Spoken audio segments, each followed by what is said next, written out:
Excellent.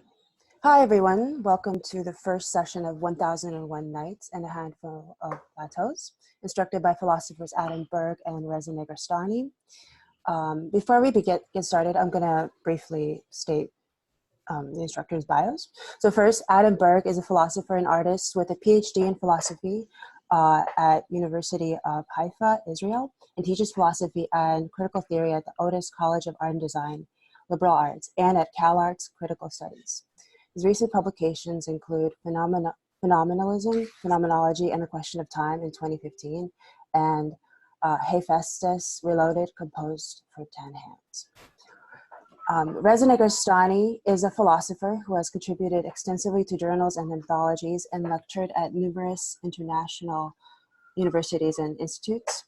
He is the author of Intelligence and Spirit, which has recently been published in 2018, and of Cyclonopedia, a pioneering work of theory fiction, which was published in 2008. So I'm going to pass it over to Adam Berg to get started. Hi, everybody. Actually, before we get started, Reza, I think we should talk about some of the more technical issues pertaining the class, and then later we'll go through a quick self-presentations of the participants. So I think one thing that comes to my mind is that we had this, as Reza mentioned before, we had this notion of having a class with sessions that are basically discussional or discursive or dialogical rather than, or multilogical rather than lectures. And but there will be kind of segments that will be lecture-like, and some will be more like hopefully free-flowing. And in terms of the structure of the class, we may shift it because the nature of the beast, so to speak, is that we can actually treat each of the chapters of Thousand Plateaus as a different springboard to start like a conversation and a series of interrogations. And the other thing is, on a technical level, is that you will, each week, and Maria will help us with that, each week we'll have 10-15 minutes presenters on the reading. That will help to bring you into the foreground of the discussion as opposed to kind of background listeners. And for the 10th session, we'll have like a kind of a draft of either a paper or like a quick time. You can do a photo essay or like a cinematic essay as well. We're pretty open in terms of like the format. That will be for the 10th class, and those of you who would like to have like a credit can submit a final and revised version for the end of the class. So, I mean, I think that's about it. Reza, or am I missing something? Yes, and also me and Adam were talking about this idea that we try as best as possible to be, together in each session, but there might be times that Adam takes over or I will take over, and but nevertheless we will make sure that at least 10 sessions, if not more, I'm sure that it will be more, will be together as promised. So you either get Deleuze or Guattari, or Deleuze and Guattari both together. So that's it.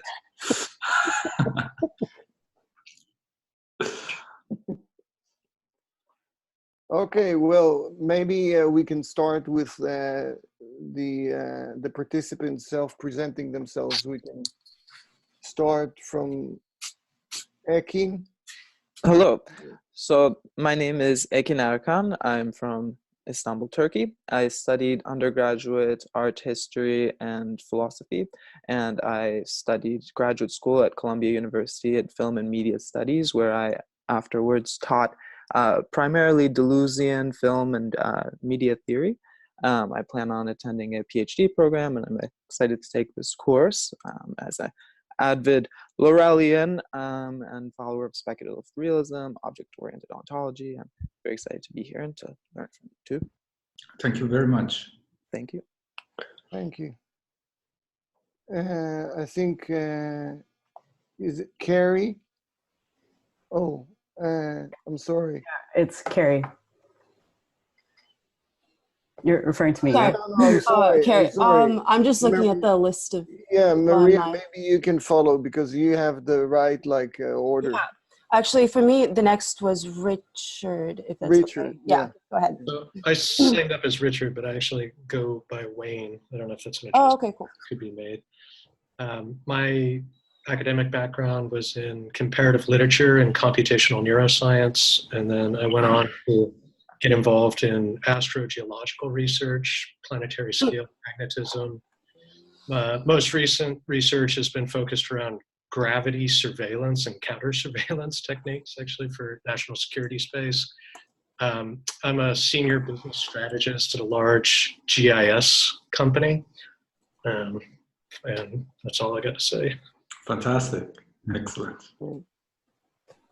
Next one is Kari. Oh, yeah, it's Carrie. Actually. Carrie. Yeah, either way. Yeah, I'm Carrie Rosenfeld. I studied philosophy at the University of Texas, which is a very analytic department. So this is kind of my first formal sort of intro into continental work, which I'm excited about. I've been reading a fair amount on my own, but in terms of kind of formal class structures. I'm an artist. I mostly work in photography and video. The last 10 months, I've been teaching in Alexandria, Egypt, where I founded a branch of the Cairo Institute for Liberal Arts and Science. And there I was teaching a course on aesthetic theory and a course on image making. Perfect. Carrie, may I ask you what kind of analytic philosophy you were studying? What kind? My focus was on philosophy of mind. I took a few courses under Galen Strawson, and then some language with people like Corey Jewell. I don't know if any of these people are kind of ringing any bells. Yes. But yeah. Yes. Thank you so much. Yeah. Mochu. Hello. Hello. Can you hear me? Yeah. Yes, so I'm an artist and my name is Mochu, and I work with video and text usually, and I don't have any academic background, but I mean my encounter with the text Deleuze and Guattari has been mostly due to informal readings in art. So yeah, I'm from India and I now live in Istanbul. Yeah. Fantastic. Thank you so much. Thank you. James Boyd.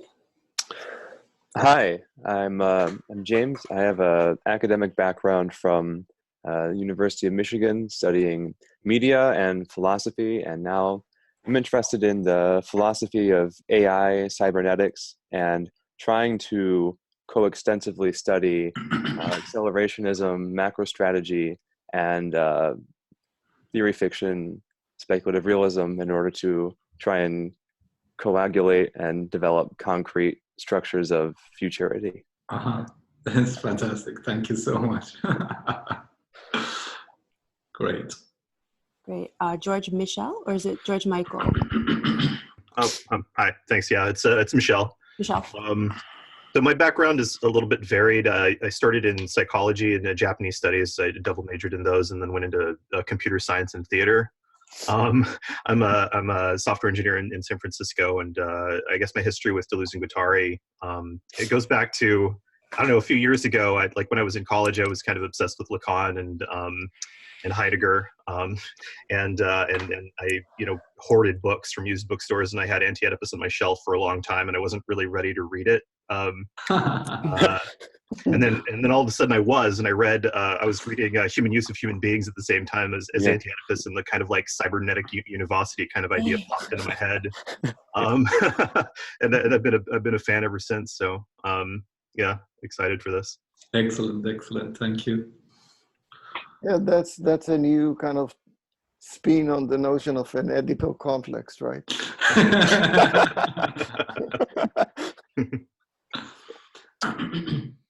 Or an Oedipal complex. Right. Ian Foxworth? Yep, that'd be me. Okay, I'm a guy. I took the philosophies as an undergrad, then sort of meandered around for a while, eventually ended up in law school, became a lawyer, then said, you know, this isn't enough work. I think I'll get a master's in philosophy, so I picked that up. And then, you know, sort of after working for a bit, I said I need to have some structure for my outside reading. And I, you know, picked up courses like these. Very fruitful. Yeah, and it's superb, I tell you. If you this is your only failing, praising you. that's okay. I'll take it. I'll take it. Lucas? Oh, all right. So I'm Lucas.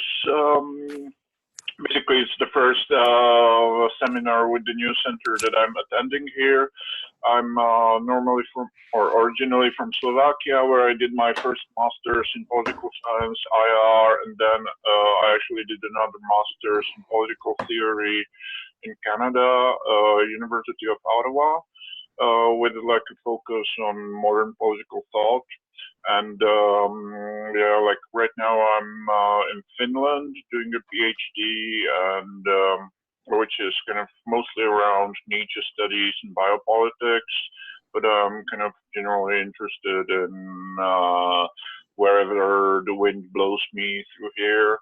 And but yeah, in general, I'm mostly kind of focused on questions of politics, war, and kind of trying to kind of follow the paths in which they kind of basically in which these fields connect with the sciences, and in particular with the digital and infrastructures, logistics. Pretty much this is the type of stuff I'm into. I'm very much interested in politics and subjectivity. I know Lucas from Facebook and from his smart posts, frighteningly smart, I must say. Yeah, well, yeah, posting lots of memes instead of engaging in arguments, but yeah.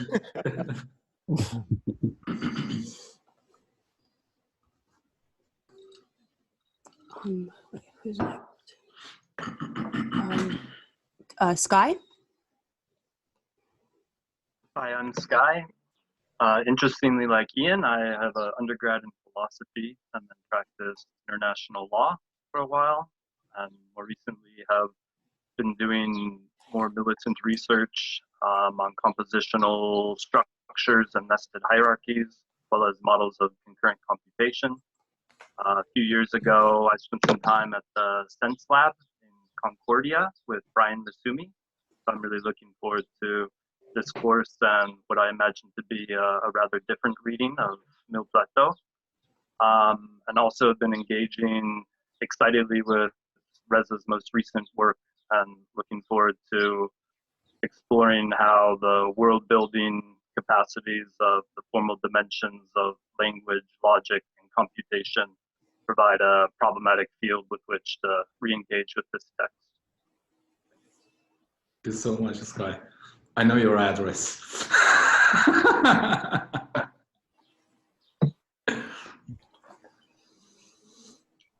John Platt?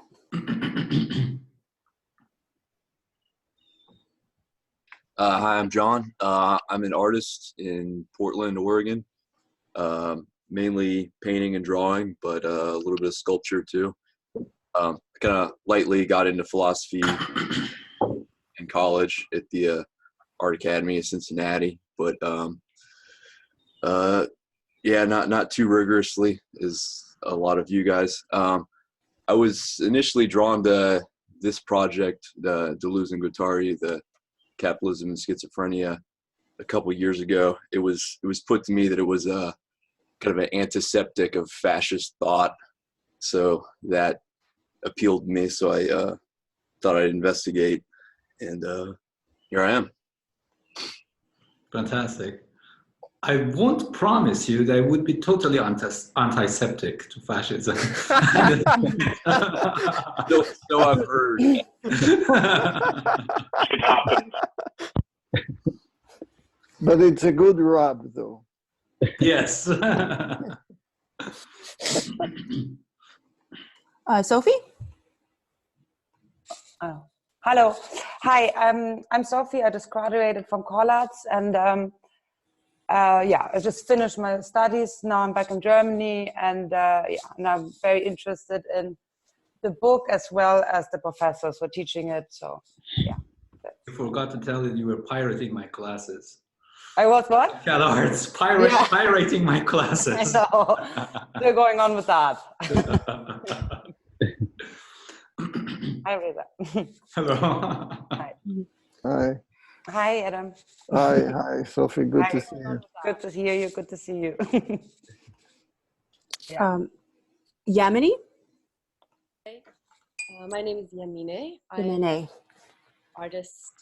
I live between Guilford, Connecticut and Karachi, Pakistan.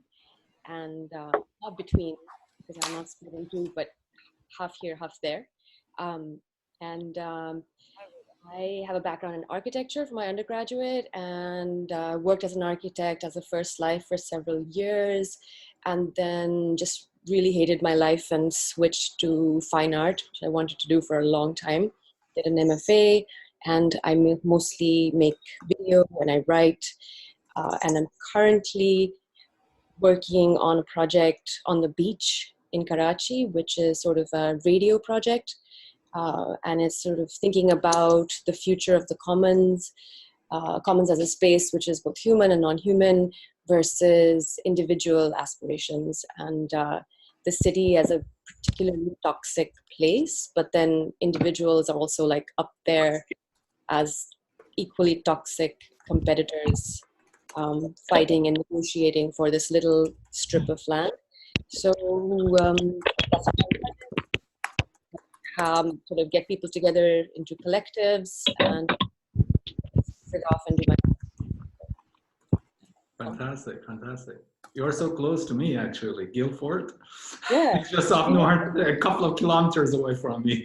No way. Where do you live? Bridgeport. Oh, that's crazy. You have an in-class resident. Hi. Hello. Well, if something doesn't work out, you know where to get Reza now.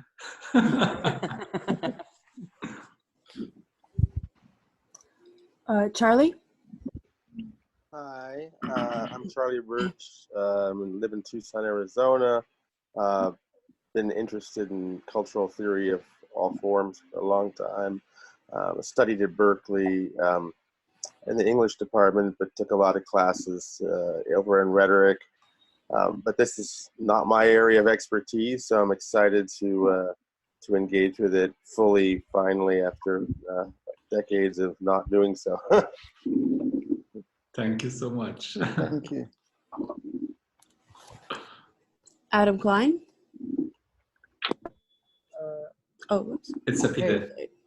Oh, no. Oh, no. Go ahead. Adam, are you there? Sapide. Okay, Sapide. Hi, my name is Sapide, and nice to meet all of you. I'm an architect living in San Francisco. I'm currently in Tehran at the moment. A Thousand Plateau is like a very important book to me, and I use it always as a material in the architecture studios I teach. I also translated some parts of it to Farsi. Good to have you here, Sapide, again. By the way, no wonder your background is dark, because you are in Tehran blackout. Yeah, it's like 11. Yeah. I'm happy actually I could connect. I can do it. It's fantastic to have you here. Is Adam Klein there? Adam Yeah. Klein? Yeah. Yeah. Hey, I'm Adam. I live in New York. Adam, can you turn on your camera, please? Oh, sorry. Yeah. Yeah. Can you see me now? No. No. We moved from like dark background to invisible background. Yes. Yeah, I'm like in the middle of moving today. Don't worry, don't worry. You got it. Yeah. Yes, don't worry. Maybe it's best to come back to me. Oh, wait. Oh, here you are. Hi. Yes, we wanted to see your handsome face. Okay. Yeah, so I just finished my master's at the New School in philosophy. And I work on a lot of like structuralism, specifically like Levi Strauss's work at this point and his theory of mythology. So Oh, I think he just dropped out. Yeah.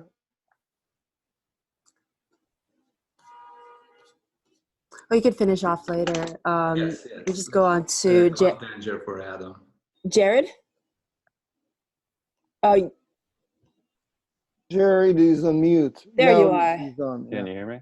Excellent. Yes. Okay. My name's Jared. I'm from Northwest Arkansas, where I currently live. I know that Deleuze and Guattari are not fond of analogies, but like Charlie, I was introduced to a lot of this work studying English and rhetoric at Berkeley.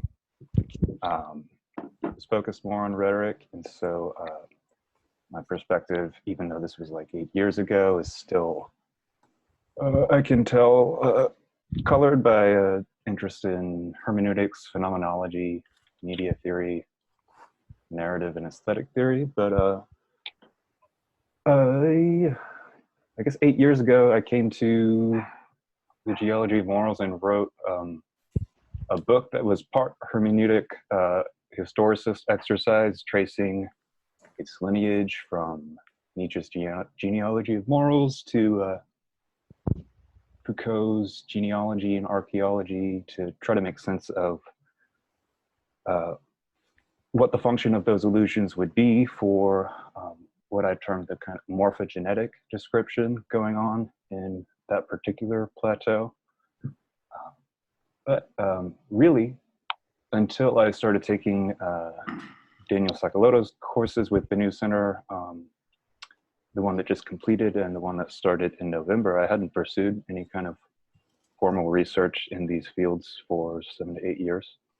I did have a brief stint in pursuing actual geology here in Arkansas, and dabbled in a little bit of web programming when I was interested in accelerationist political theory.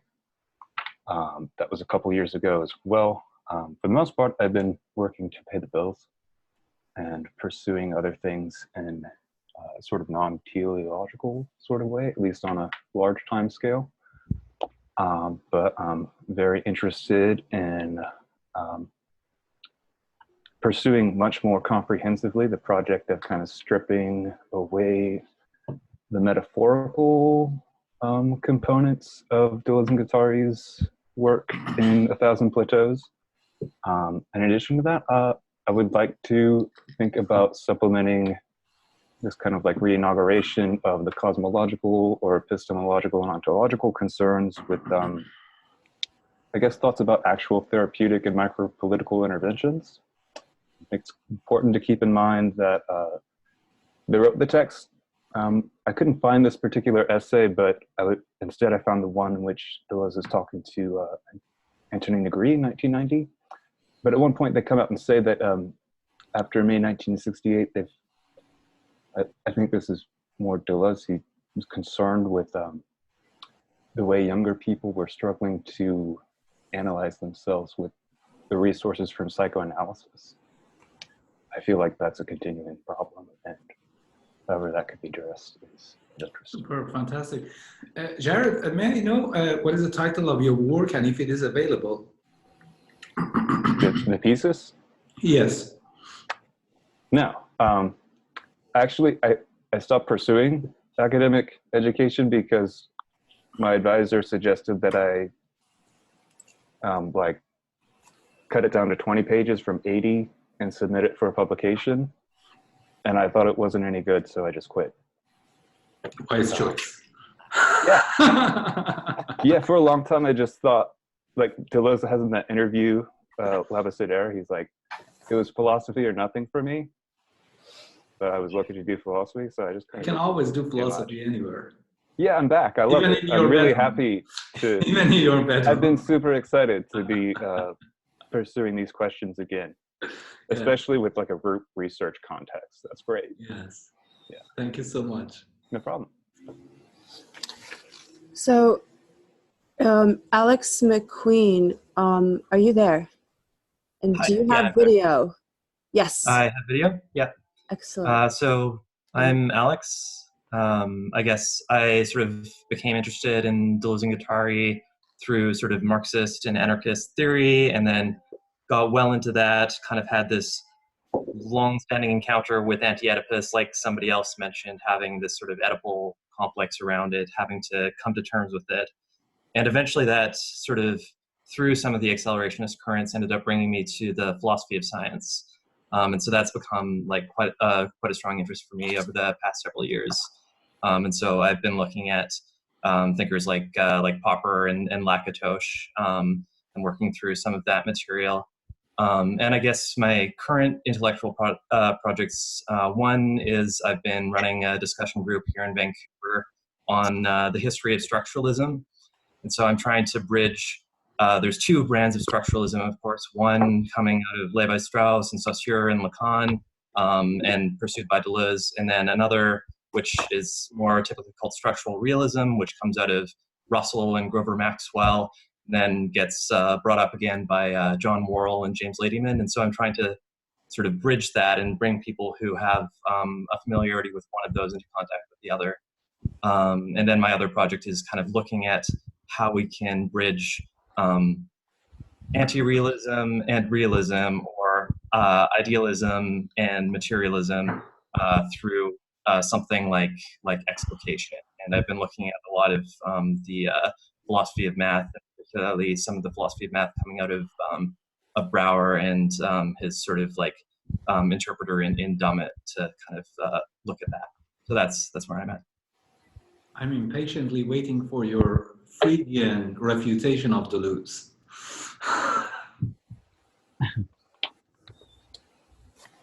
I think there's like one person left, Timothy Nest. Yeah, can you hear me? Yeah, could you Hello? turn your video on? I actually can't because I'm working with an old busted ThinkPad. Don't worry. Okay. No problem. Oh, no worries then. Yeah, but okay, I'm Tim. I'm based in Montreal. My academic background is I did some work at the Social and Transcultural Psychiatry Department at McGill, and I'm now situated in a computational neuroscience lab, and I'm doing some work in machine learning at the Montreal Institute for Learning Algorithms. My background with Deleuze is basically my undergrad was like split computer science and philosophy, and so I was kind of on a continental stream, and I've been just reading Deleuze independently for a while. Yeah, that's roughly. Superb. Thank you so much, Tim. Yeah, and thank you everybody. It was like an interesting, fascinating half an hour now to listen to your bios. Plus. We don't need to talk too much today, me and Adam. Well, perhaps we can, Maria, perhaps we can get started with the clip from the trailer of Mad Max as, as the model for today's class. Okay. Thank you. It's the 79 Yep. version. Got it. Okay. This works.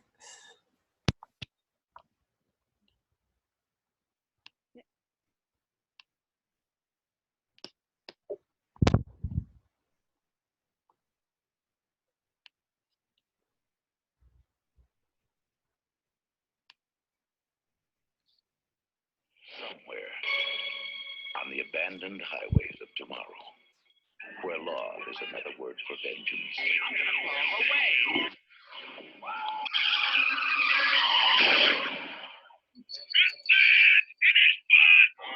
Where justice is a forgotten memory.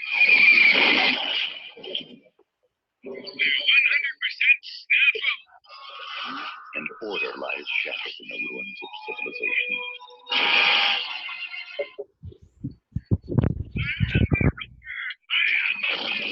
Somewhere up ahead, a hero is waiting. Max, a crack interceptor for the main force patrol.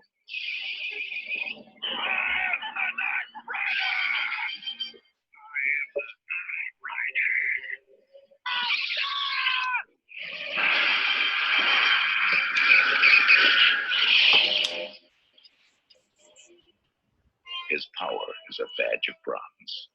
Night, run. Remember him when you look at the night sky. We know who you are, Bronze. We remember the Night Rider. The phrase, where does there have to get you? Get out of here. His only weapon, 600 horses of fuel-injected machinery. His mission is a non-stop, high-torque pursuit of speed-crazed bandits. Bronze. Chill out, Pride. I'm scared, Thief. I'm beginning to enjoy it. You're on the top shelf. You're a winner, Max. Crazy about you. We know who you are.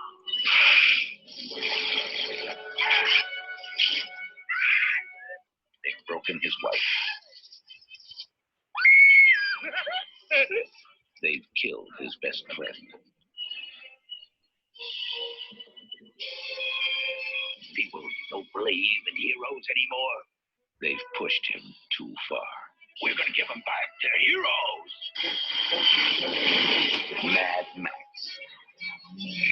The last law in a world gone out of control.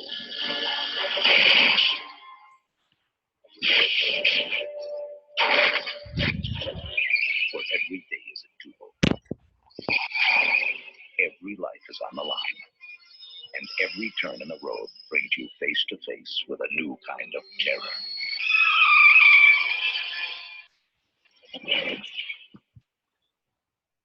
Mad Max. Pray that he's out there. Somewhere. Well, so it's the motion glitch as the apparatus of capture. yeah, and we have to reiterate that Mel Gibson there is before the time that he read Deleuze and Guattari. So after that, things went really bad for him. But anyhow, let me just informally kind of introduce today's kind of discussion. So what Reza and myself had in mind was to think about the two kind of key opening metaphors for Deleuze and Guattari, the rhizome and the nomad. And in a way, Mad Max is a kind of both the kind of the prophecy of the nomad or the post-apocalyptic nomad, and also the kind of the structure or the architecture of the rhizome. But we're going to engage in a kind of in a more systematic way later on in the class. But I think what I will start by talking a little bit about the rhizome, and actually sort of critiquing the rhizome more than just supplementing the rhizome, and reading some citations from Deleuze and Guattari. And then later Reza will follow with a take on the nomad. Is that okay with you guys? Okay. So one of the things that the reason signifies is a kind of an oscillation between material and formal ontology. And in the next few sessions, we'll talk a little bit more about the transcendental, but for right now, I would say that it suffices to say that geometry, and specifically the geometry of the rhizome, is a sort of a transcendental tool for Deleuze. And in itself, it begs a question or a problem of instrumentalism, since the function of functionality is beyond the plane of immanence. Deleuze and Guattari define the geometry of the rhizome as that which is one-dimensional subtraction, but not that of algorithm, and if indeed it appears to be fractional in its subtraction, it never ventures from a single dimension. And unlike, say, a fractal, such as a Peano curve that vacillates between 1 or 2 dimensions, or even less than an n dimension, they argue the following: the multiple must be made not by always adding a higher dimension, but rather by the simplest of ways, by a dint of sobriety, with the number of dimensions one already has available. Always n1. Subtract the unique from the multiplicity to be constituted right at n1 dimensions.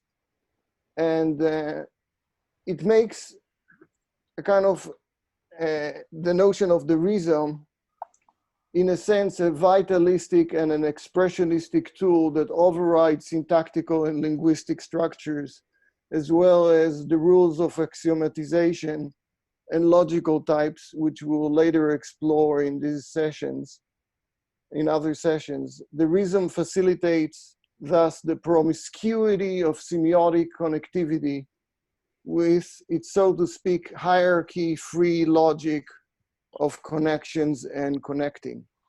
So there is an interesting quote here that I'm not going to read in its entirety from the first chapter, when they talk about Chomsky, syntactical model, and they basically talk about the defiance of the syntax in favor of a machinic assemblage of a connectivity. And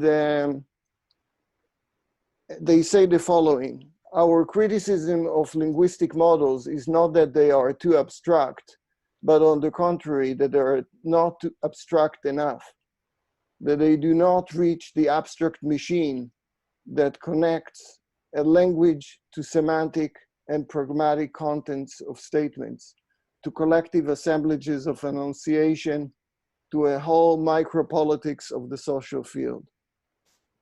So in a sense, the rhizome is a form of a kind of a machinic geometrical continuum that goes beyond the functions of the geometry itself. Thus, all the different types and categories of language, logic, mathematics, and so on break down into a rhizomatic ploy of semiotization, which is not made of too concrete or not abstract enough signs, but rather voracious appetite or a medieval cosmic metabolism, as Eco reminds us in his Cow Cosmos, to connect everything to everything else.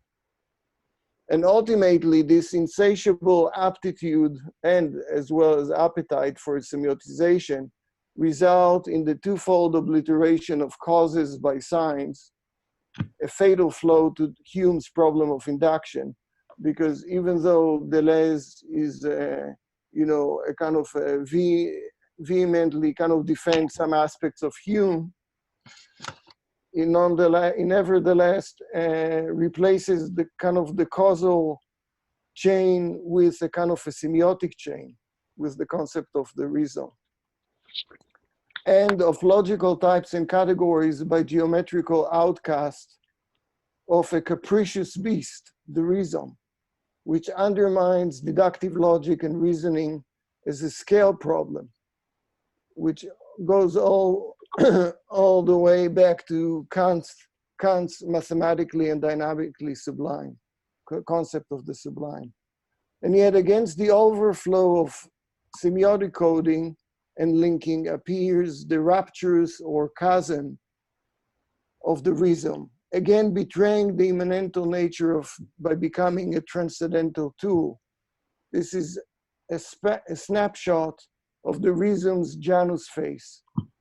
So basically the other aspect of the reason, not just the connectivity and this sort of I would say non-hierarchical kind of linking, but it's actually the segmentary, the deterritorialized, and the disrupted, which acts against this sort of ongoing flow.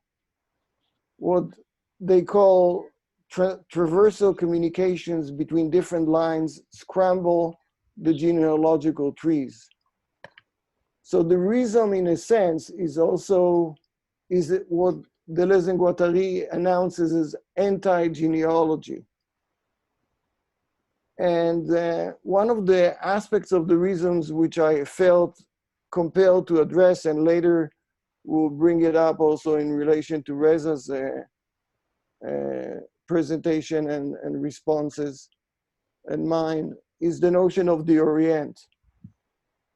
And the Orient also in relation to the notion of orientation, because the reason in its proliferation has no specific orientation. In a way, it's disoriented and disorienting as well. And this is a quote from, again, the reason introduction. Does not the East, Oceania in particular, offer something like a rhizomatic model opposed in every respect to the Western model of the tree? So this is one aspect of it. And then the other aspect of like the rhizome is that in contrast to the rhizome, Deleuze and Guattari marks transcendence as a specifically European disease. In other words, that the tree in the West has implanted itself in our bodies, rigidifying and stratifying even the sexes. So there is a kind of a psychoanalytic projection into that kind of territory of the rhizome onto the body. The Orient, and orienting the rhizome as a transcendental occidental trope of horizons and diagonality is an important aspect of why Deleuze and Guattari appeal to proto-Marxists at least, and also anarchists on proto-anarchists on the other hand, or both, as contradictory as it sounds. Since orientation and geometrics of the earth, das Erde, in the Husserlian sense of origin, unlike Derrida's critique of presence, is a positing of a geometry as a transcendental form of life of the earth. In a sense, resonating Deleuze and Guattari whimsical question, what does the earth thinks it is? Egometrics is derived from the geometrics, and both Derrida and Badiou's respective critiques of geometry as a transcendental tool, which still leaves us with the unresolved ambivalence on the part of Deleuze and his abstention and at times categorical rejection of the transcendental in favor of an embrace of an immanence and its transcendent modes as sufficient tools to explain the role of topology on a metaphysical level. In other words, that of surface or plateau, and as you know from the first chapter, he takes it from the notion of a plateau that connects with multiplicity from Gregory Bateson and his conception of the double bind, which we'll also kind of revisit in a few weeks. and a kind of a rhizomatic multifurcation as on the line of reflection and speculation without traversing into the topos of either geometry as a transcendental logical tool, similar to Badiou's apotheosis of set theory, ontological status, or its givenness as a form of intuition with a transcendental aesthetics, either Kantian or Husserlian. Here, it is worth noting that the Orient is neither a place, immanence, nor an idea, transcendent form, but instead a geometrical projection orientation of the direction and the directionality of the movement of the Earth, which in turn, as a geometrical volume, the Earth as a globe and the globe as a sphere, possesses the ancient conundrum of the pie. It is also worth noting that the Earth is not a perfect sphere, and yet its representation as a globe relies on geometrical orientation, even in respect to the stars in heaven, which in itself is transcendental. And the other aspect of the reason, which I'm almost done with my part of my first insertion, so to speak, on the reason. But I think that one of the aspects of the reasons which are kind of almost have a crucial relation to thinking is the notion of diagonality. And I thought about the diagonal cut and the problem of set of all sets as set of all reasons, exactly where and on what level the reason occurs. Like Russell's paradox, the reason homological fractal-like structure is logically and morphologically lacking hierarchy and primacy. But if the reason paradox from a logical set theory standpoint is illogical or allogical, then what is the order it obeys and belongs to? Given that topology is thus excluded, types and topos theories alike, despite Deleuze's assimilation of René Thom's differential topology and catastrophe theory, we are left with the radical option of the plant form, radix, as a revolt against or a terrorization of geometry and hence logic. Thus the perennial horror vacui transferred into a fear of geometry, horror geometry, by philosophers. As Hannah Hacking makes clear in his exemption of Husserl, in his discussion of the origin of geometry, most philosophers are terrified by geometry. And it is in fact deflected by Deleuze with the assistance of a psychoanalyst on his side into a double bind of an animated geometry and machinic bodies, both equally heretically twisting and entropically escalating the geometrical plane or manifold into a virtual catastrophe. The fold, the less philosophical ectoplasm of Leibniz, is defiant of differential geometry. Instead, the morphology of the reason imports not the geometrical structure of growth, but rather the expression and life of branching, rooting, and proliferation, as well as multifurcation, in a desired field and opportunistic drive to extend and to be extended onto multiple directions. A quote from A Thousand Plateaus: bulbs and tubers are rhizomes, plants and roots or radicils may be rhizomorphic in their respects altogether. The question is whether plant life in its specificity is not entirely rhizomatic. Even some animals are, in their pack forms. Rats are rhizomes. So, like Nietzsche's pre-Socratic take on science, physics in its tale of physis, monism and immanence, and as such rhizome, can be understood as the capricious anatomy of growth that nevertheless defies a pre-established hierarchy or order.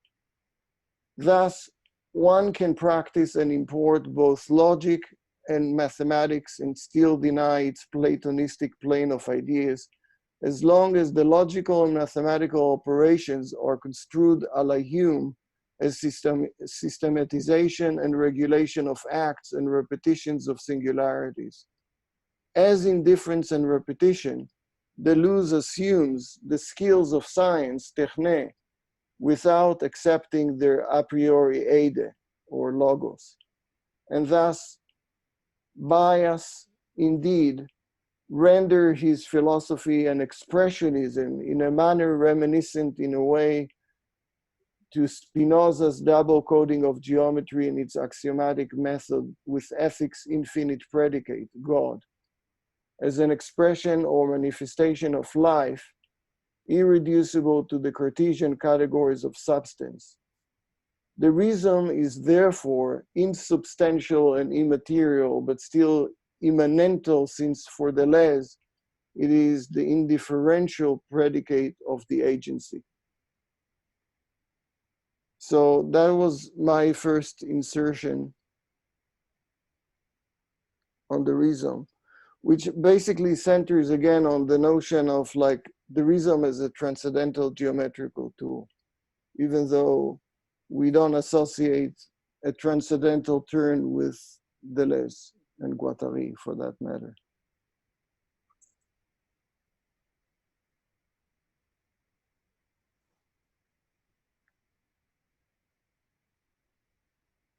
Reza, do you want to?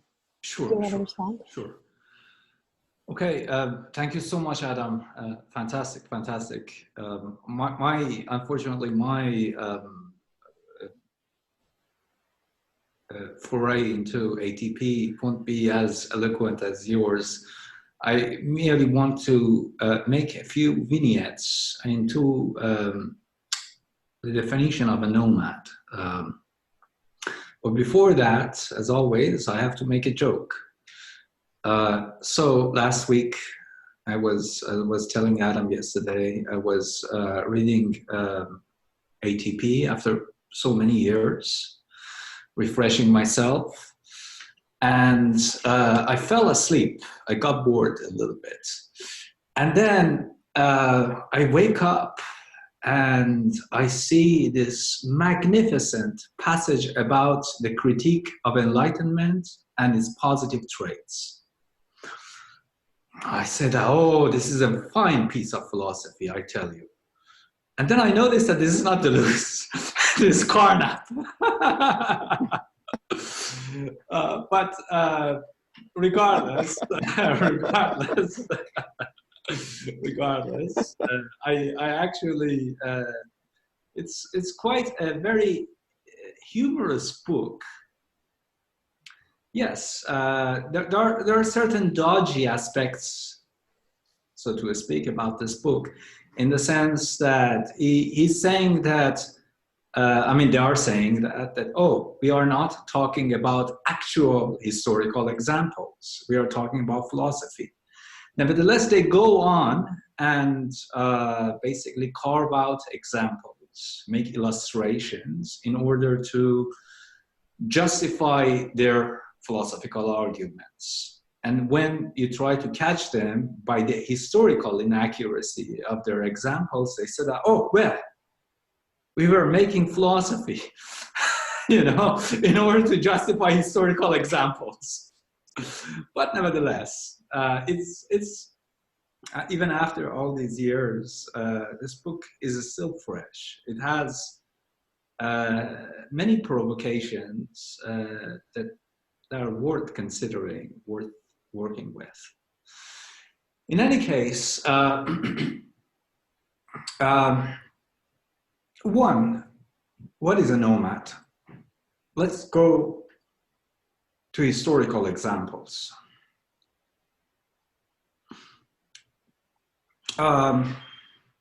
Since the dawn of time,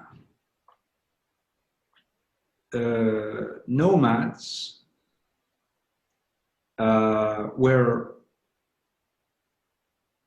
basically living in that interstices between what Deleuze and Guattari calls lineal, rudimentary clans, and territorial climates. And the numeracy, or what Deleuze and Guattari, DG, called it, a numeracy of a nomadic population, derives from this clash between, in fact, clan, tribal configuration and territorial configuration of the state. For example, one of the first tribes that is known from a historical perspective in terms of its resistance or recalcitrance toward a state formation are the Sekas or Massagettes of the Caspian Sea. But the Sekas were not essentially like the Mongols. They weren't like, the order of the Keshiks, horsemen, so on and so forth. They actually have fundamentally both a state-centric and clannish tribalism. That's from a historical perspective, it's really important to understand it. Whereas, for example, Maids, part of the Zagros Mountains in Iran plateau, who had a kind of rudimentary estates. It was a kind of a state that was not really based on nationalism, because maids were just merely a conglomeration of tribes, okay? Nomadic tribes who had basically come from Russian steppes, settling in the Iranian plateau. This rudimentary estate was not nationalistic by any means. There was no such a thing as Aryanism back then, Iranianism, so to speak. They were merely allied in order to ward off bigger estates, larger estates, like Assyrian Empire, like the Babylonian Empire.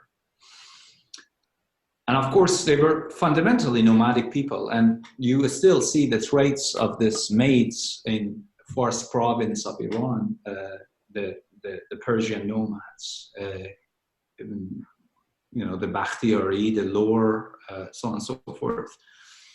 And the thing is that their ideas of how to defend, attack, work were exactly like what Deleuze is talking about. But nevertheless, they were an empire. They were a rudimentary empire. So it was a state, but a state made of tribes. So Deleuze goes on, Deleuze and Guattari go on and talking about, this metaphor or this illustration of how nomadic war machine versus the straight-to-the-state technology of militaristic rehabilitation work together, how they clash together. And they are talking about that, for example, a state formation, a state military has never had any sort of, in the beginning of time, in the beginning of human civilization, didn't have things like, mobility, projective geometry, topological distortion, so on and so forth. No, in fact, when you go back to the dawn of human civilization, you actually notice that rudimentary states are far more willing to adopt such formations. One prime example is by Cyrus II, Kourosh, the so-called Cyrus the Great. So he was a Median prince, and he united all the tribes of the main Iranian plateau. And the Lydian king, the Lydian Empire, suddenly decided that this upstart civilization should be taught a lesson. You know, there are too much expansionists at this point. So, of course, Croesus, the Lydian king, went to Delphi Oracle and asked, what should I do? Can I invade them? These are upstart, cutthroat, bloody barbarians.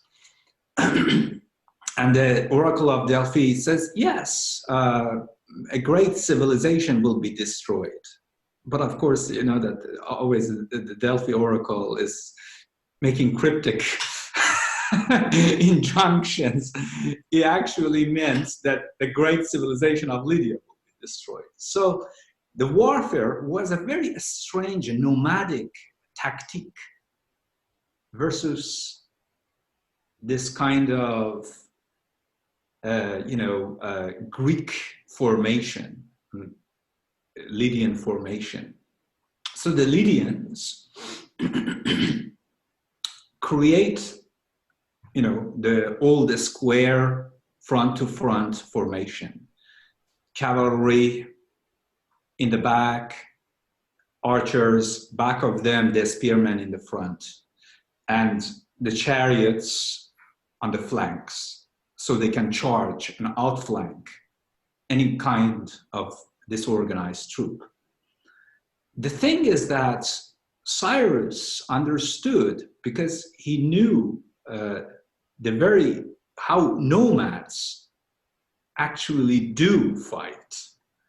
Nomads are not swarming anything. In fact, this is really interesting in the history of warfare. The nomads don't actually use swarming. Nomads actually make formation, but a formation which is crafty. It's replete with cunning and métis. So what they did is that they created a formation which was utterly ingenious. So they put their immortals, the Persian immortals, on the front, the scary guys. And then they make two flanks. So at the center, the infantry, the elite infantry. Then at like 300 or 400 meters from this formation, they put the wings, the flanks of cavalry, camel and horses. And then behind the elite infantry, there are the Persian Mediterranean archers who are using Mediterranean bows, which has a far more, efficacy than Greek bows. The thing is that when Lydian army approaches in the old warfare, is that they always try to throw the chariots with the spinning wheels, the bladed wheels, in order to create chaos among the ranks. Persians actually, Persians are totally crazy. I mean, if you have read Asterix, Belgian comic, you know that it's just always Persians come off as crazy. So they actually charge their chariots with a higher speed. They just go to the ranks of the Greeks. So basically the first formation of the Lydians is broken, and then they have to basically send their own cavalry.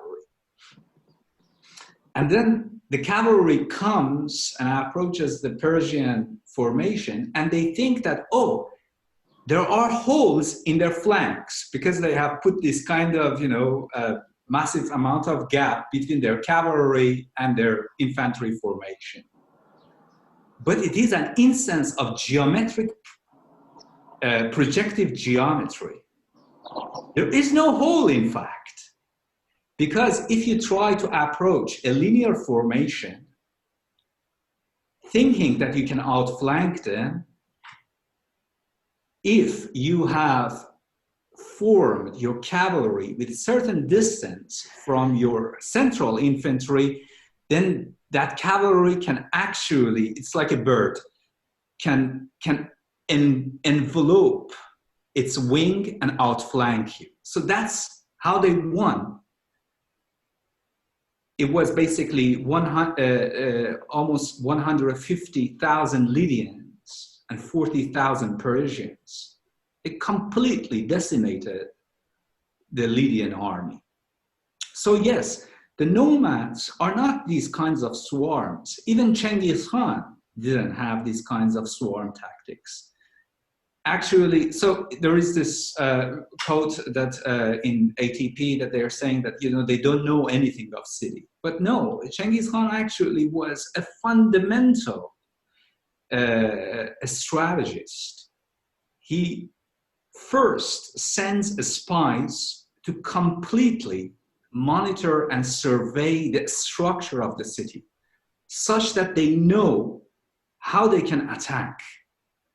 The siege of Baghdad is a good example of it. When Hulagu Khan takes Baghdad against Al-Mu'tasim.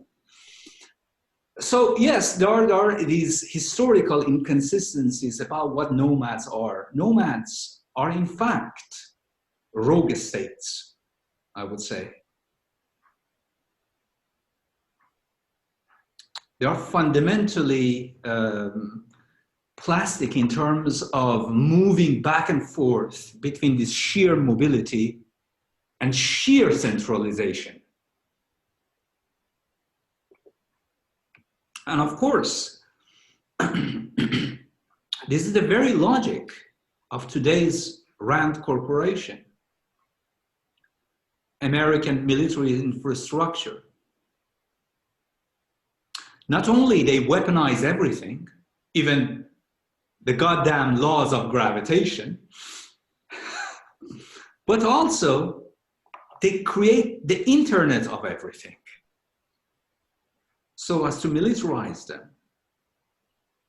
Any person who thinks that a state is different from nomadism in a Deleuze-Guattarian sense at this point is making a mistake. A state is the very idea of nomadism at this point.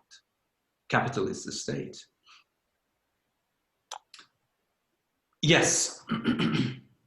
Reza, I wanted to interject two things about the nomad and also in reference to the rhizome, the nomad and the rhizomatic.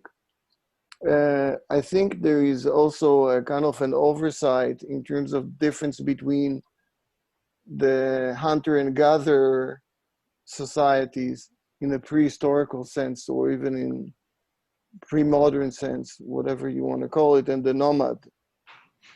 And yes, nomadic tribes are actually highly territorial because they function within a very precise notion, as you pointed out in relation to the warfare, also in terms of like hunting and subsistence. They have a very specific territorial sense of the land. In other words, mapping. They're very good with maps and with the stars, and they're not illiterate, as one would argue, in a kind of in a fluid, rhizomatic sense of flow. Yes, absolutely. So that's one point that I wanted to also add to what you're saying, that there is a kind of a romanticized notion of the nomad as diffused with the hunter and gatherer, which is from a different kind of historical category. Yes, I didn't want to come off as rude and saying that the Deleuze and Guattari notion of nomadism is purely Orientalist. Yeah, well, but that's the second point that I wanted to bring up in reference to what you were saying, is that I think whether nomadism is a projection of the life lived out of the structure of the rhizome also defies notions of the pack, as they do later on, like the wolf pack or any packs, or yes, vampires, werewolves. Yeah. And so it's interesting to think about also the nomad as a form of a kind of a surrogate identity. Yes, yes, absolutely. And that brings me to, sorry, one second. To the very idea of, which is, I think, very important in this chapter, numbering numbers, numbering numeracy. So it's an arithmetical number. And okay, I have a joke before I move forward. So numbering numbers is actually a term that was invented by Plotinus, a Neoplatonist. I will explain it. And I can imagine Deleuze and Guattari in an afternoon on the beach, and Guattari reads the manuscript of ATP, and he says to Deleuze, "You fool! This is very Platonic. People will notice it. Here, instead use some Plotinus." Yes. So essentially, the very idea, numbering of number, is actually fundamentally Platonic in a Neoplatonist sense, Plotinus interpretation of Plato. Let me read. I really highly suggest this book to you, Plotinus on Numbers. It's a treatise of Plotinus on numbers, where he comes up with the idea of numbering numbers. My apologies.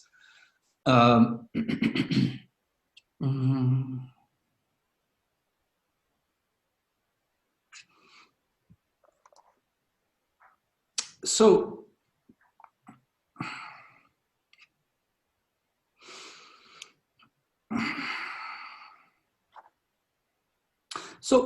before going and citing these quotes from Plotinus on number, I would want to make an introduction. So basically, what Deleuze and Guattari associate to numbering numbers as the core principle of nomadism, which is also upheld by people like Nick Land, the whole high precision group, Neomogram, so on and so forth, is that numbering numbers in ancient philosophy, in Neoplatonist philosophy, we know that there are two kinds of numbers.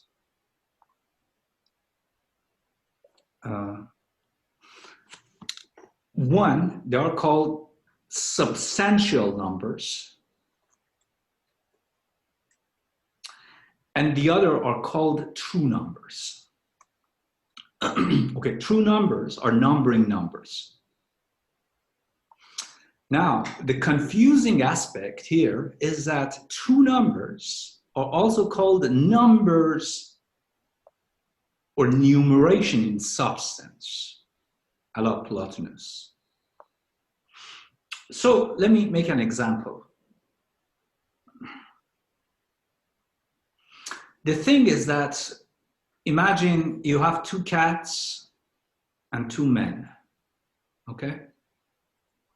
How do you add these two cats and two men in terms of numeration? Well, the substantial number is that we have 2 cats and 2 men. Okay. Whereas a true number, it says that we have 4 cats or 4 men. This is what he calls, Plotinus calls number in substance. Number in substance is simply a way of saying that there are different hierarchies of numeration, okay? And at that top level of hierarchy of numeration, the order of numeracy is prior to defining the intelligibility of things that we measure and count.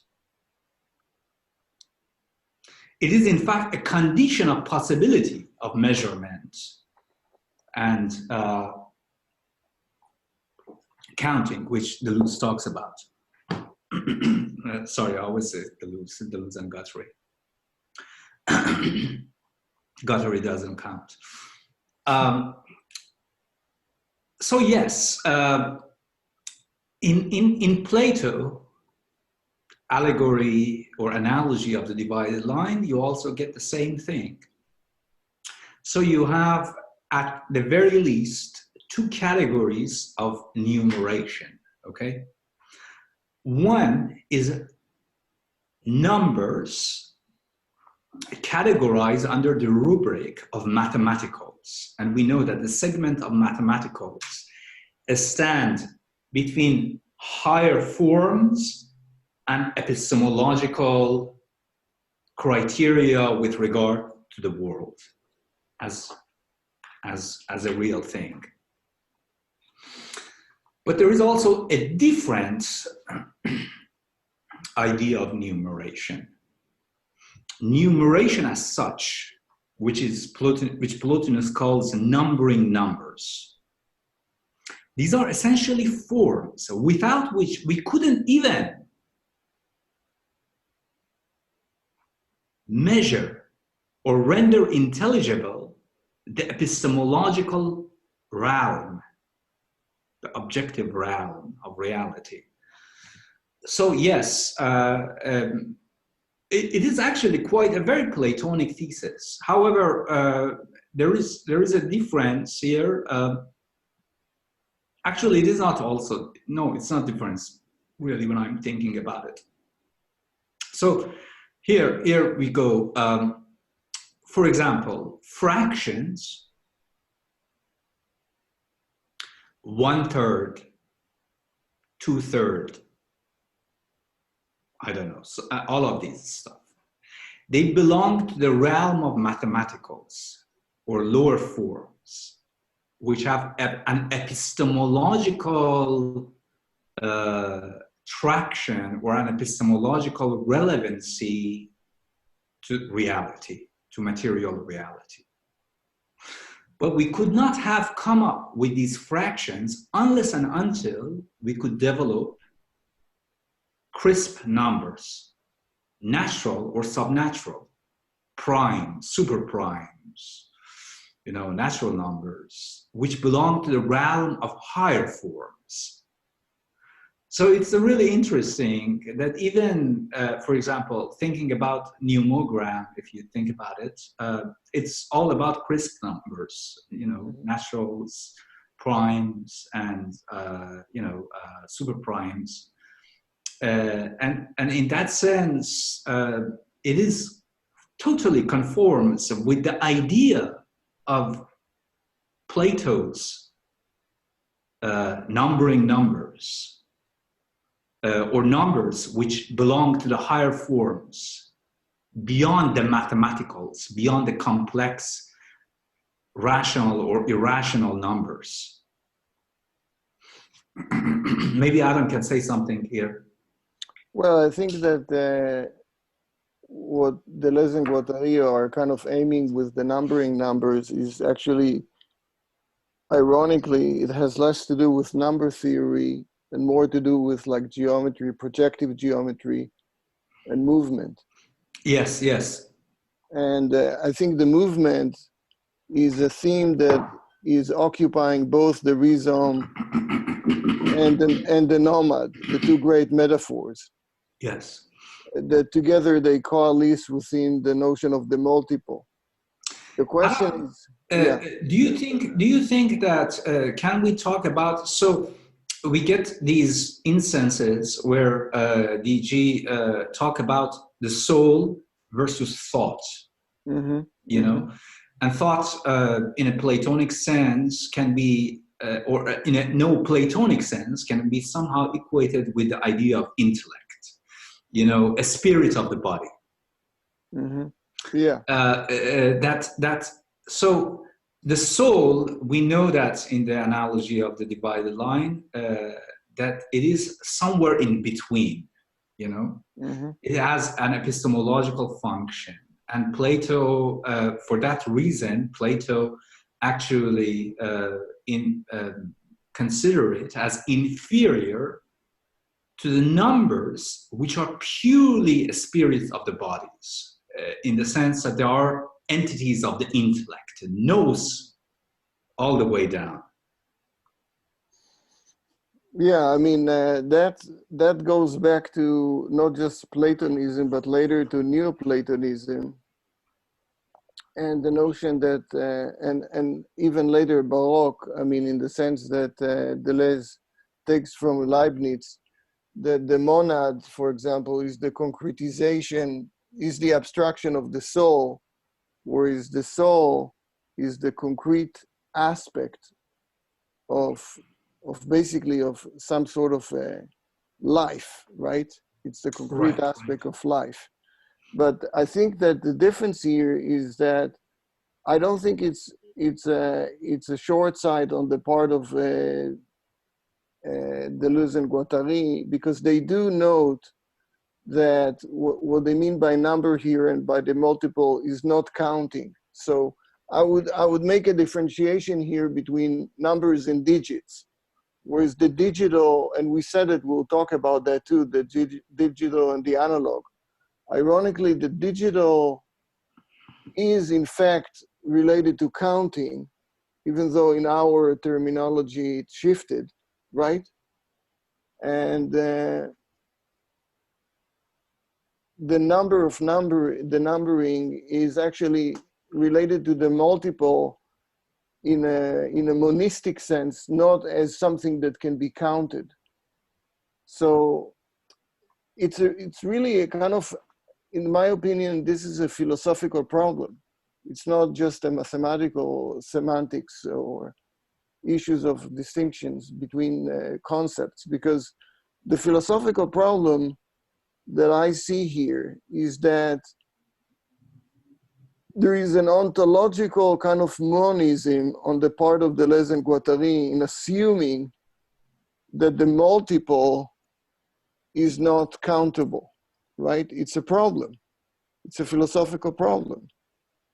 And with like set theory later, even before Canto and Bolzano's, Bolzano, or rather in Canto, this notion comes to be resolved with the notion of it in the infinity, the definition of the infinity. The concept of infinity is not left kind of amorphous, uncountable. So there is a difference between counting as digits and measurement in terms of size that is made up of numbers that cannot be technically or effectively counted, but they still have a measure, a size, a quantum. Yes. And I think the problem that we're facing here with the multiple and with the notion of multiplicity is that, unlike, by the way, Michel Serres passed away last night. Do you know that? No. Yeah. And I thought about that was passing. One of my professors. Oh yeah? Yeah, shit. Well, thank you for letting us know. And I mean, Michel Serres had a much more precise understanding of the multiple, even in his book on Rome, and, you know, because he was more of a scientist in that sense, in understanding that multiplicity and the multiple are not the same. So we have a philosophical problem here that is not marginal at all, that we should look into, for sure. I think it's very important, not just in respect to the nomad or to the rhythm per se as metaphors, but in relation to how do we treat the object of thought as a number or as counted. And it's not the same thing, right? Yes. Well, I think that, my apologies, I will talk for a couple of minutes and then we'll have a break, you know, some cigarettes, which by the way, I'm still smoking, and then we will come back after 5 minutes. So, Adam, I think that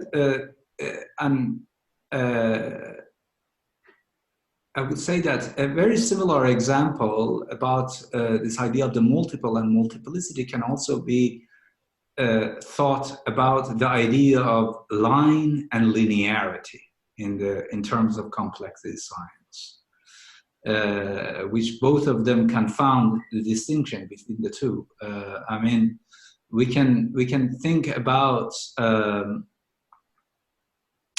So they confound the concepts of line in a kind of Euclidean sense and linearity in a complex sense in mathematical physics. And what they end up with is that they come up with an idea of nonlinearity, which is fundamentally I would say cannot be called complex system, a complex dynamic system. For example, they think that a linear system is not complex. Well, we can actually translate the equations of motions for any nonlinear dynamics, if necessary, to linear dynamics equations. 1. 2, just because there is a nonlinear dynamic system doesn't mean that it's complex. A good example of this would be a double pendulum. A system consisting of a single double pendulum. So you have one pendulum and then another pendulum is attached to it. And of course, this system is nonlinear precisely because it exhibits or displays sensitivity to initial conditions. But that system cannot be called complex because it's purely random. It doesn't have a memory of its own structure. Mm-hmm. Complexity always comes with the memory of the structure. What has happened in the past, what is happening now, and what can, from the perspective of these two, might happen in a counterfactual or in a statistical sense in the future. And that's the whole point. So James Ladyman in What is a Complex System has this famous sentence at the end of his essay that, you know, you cannot think about year zero when it comes to complexity, like a Pol Pot's year zero. Complex phenomena are not stuff that can be sold overnight or exported overnight. They always take time, precisely because complexification is a register of memorization of what has already happened. Emergent phenomena, in fact, also have memories of what has already happened. Emergence doesn't, you know, transpire out of blue. Mm-hmm. It is always in conformity to the constraints that are already in place.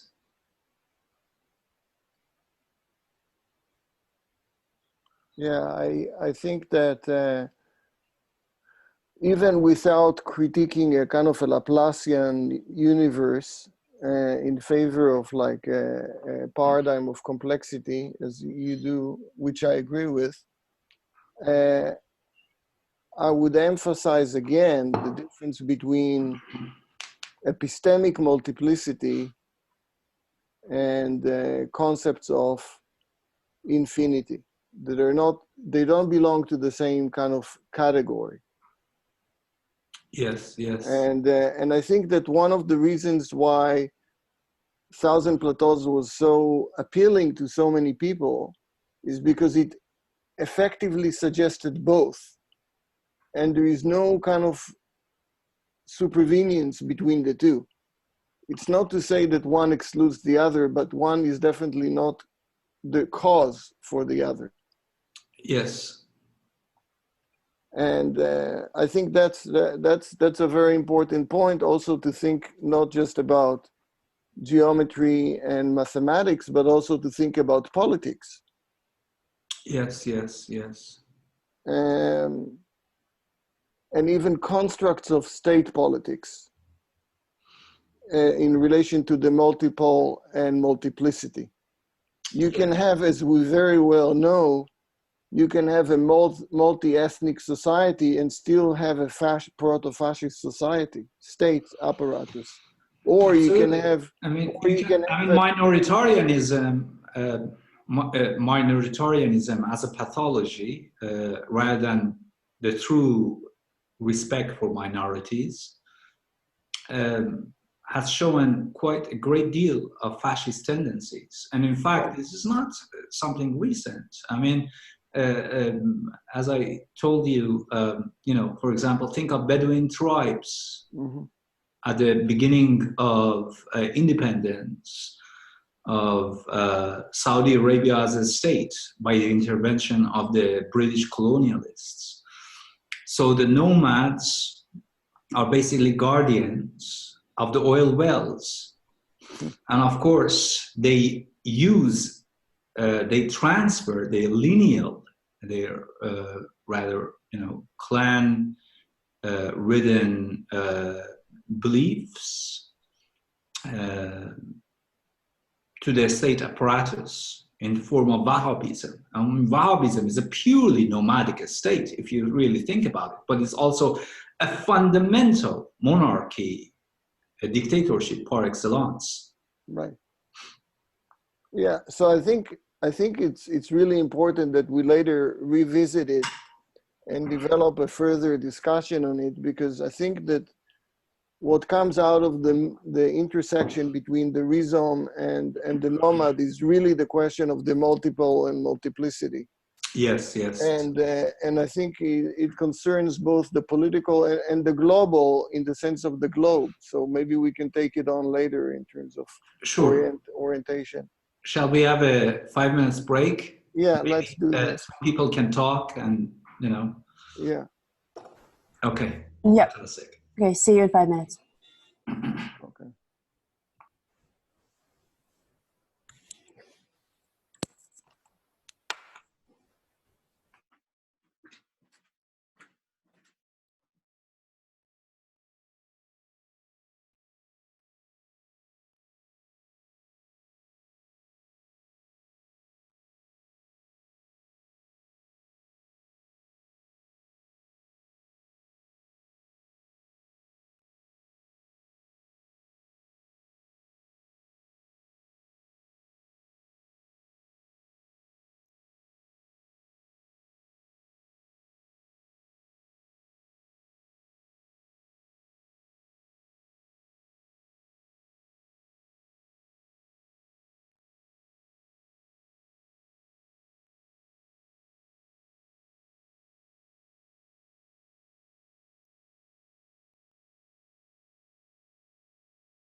Any gossip while I was away?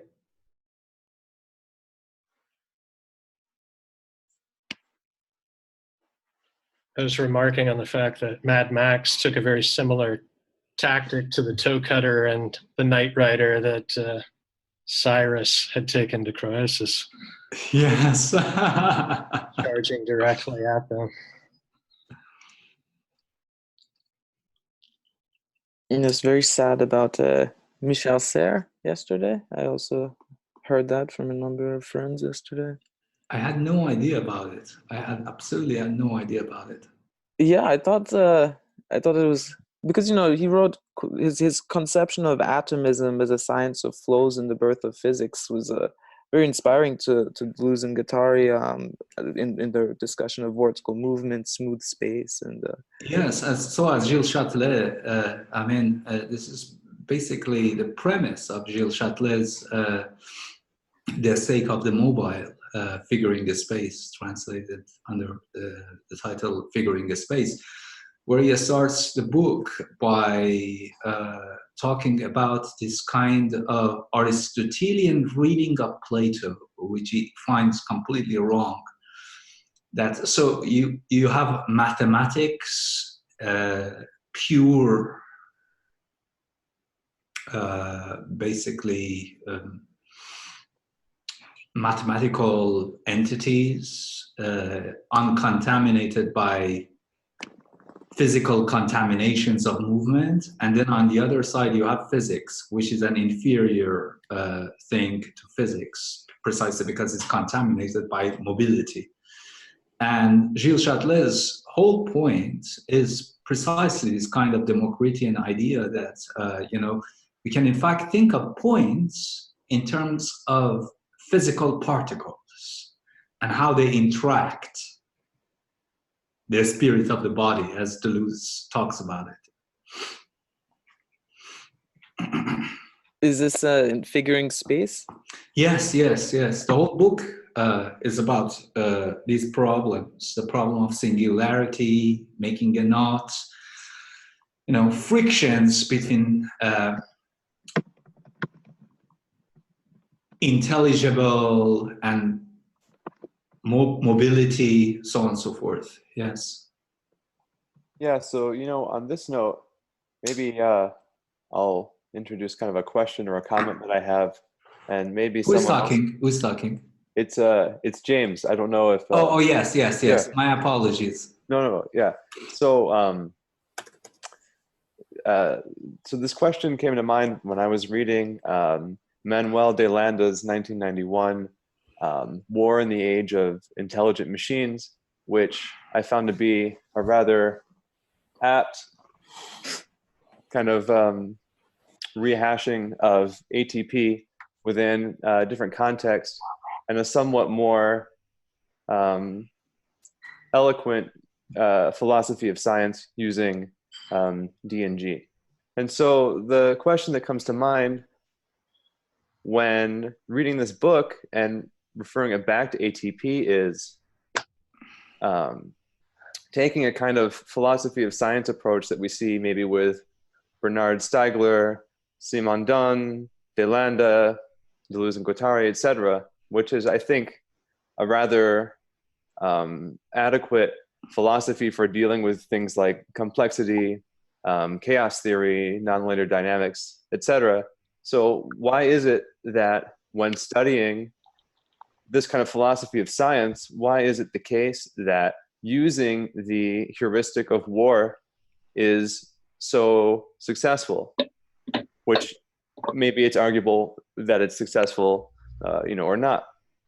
And so when thinking about this, I'm thinking, okay, so, war is typically opposed to some sort of transcendental monad, just some sort of concept. I'm sorry. I didn't hear the beginning. I'm sorry. Oh, are we back? Or is it appears so. It appears so. Oh, okay.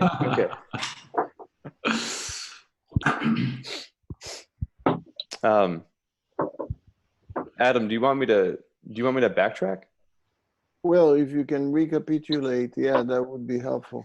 Sure. So I want to offer a comment, and perhaps we can refer it back to what you were talking about, the multitude and multiplicity, and also the notion of the globe and the planet. So I was talking about Manuel de Landa's 1991 War in the Age of Intelligent Machines, which is a pretty good application, in my view, of ATP and the notion of the war machine. And so my question is, why is it that for a philosophy of science that takes into account chaos theory, nonlinear dynamics, singularities, morphogenesis, threshold effects, limit processes, why is it that this kind of philosophy is so usefully articulated through the heuristic of war?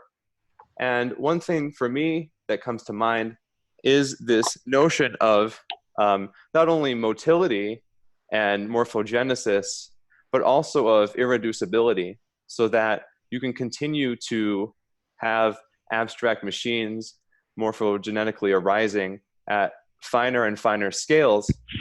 And with this, for some reason, it's interesting to refer this back to the idea of war or decomposition or degeneration. So I'll just include two quotes really quickly. One is from ATP, and I'll just kind of summarize it, but I found there's an interesting passage where basically they pose this kind of alternative for the war machine. They say that either it will be captured by the state apparatus, or it will, quote, turn against itself, end quote. And I thought that this idea of the war machine turning against itself is kind of an interesting idea.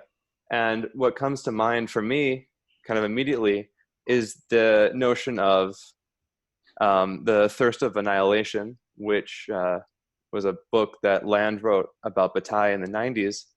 And so I was thinking about this further, and I noticed that in Cyclonopedia, there's this good quote that refers to Land, Thirst for Annihilation, and the War Machine, and the Earth. So maybe I'll just quote that quickly if I have time. So it says, quote, "Solid needs void to engineer its composition. Even the most despotic and survivalist solids are compositional solids, infected by the void, ellipse. In terms of the Earth, the holocaust of freedom can be attained by engineering the corpse of solidus through installing ungrounding machines at molecular levels that exhume the Earth from within and without, turning it into a vermicular and holy composition whose strata is not dismantled but convoluted at each level of its own formation and composition," end quote. And so for me, I think what's interesting about this is that if you think about these kinds of notions at very fine levels in terms of convection, constant movement, constant phase transitions, it's such a flux that I think it undermines the kind of transcendental or monad notions of peace or stability that I think the humanist tradition has kind of taken for granted or even relied upon for a certain amount of respite. And so for me, this is kind of an interesting way of relating war to science, which is that it is continually ungrounding and perforating and kind of mangling the kind of hard concepts that we turn to. Adam, maybe you should start and then I will reply. Well, it's always harder to counter-argue against Landa and land at the same sentence, right?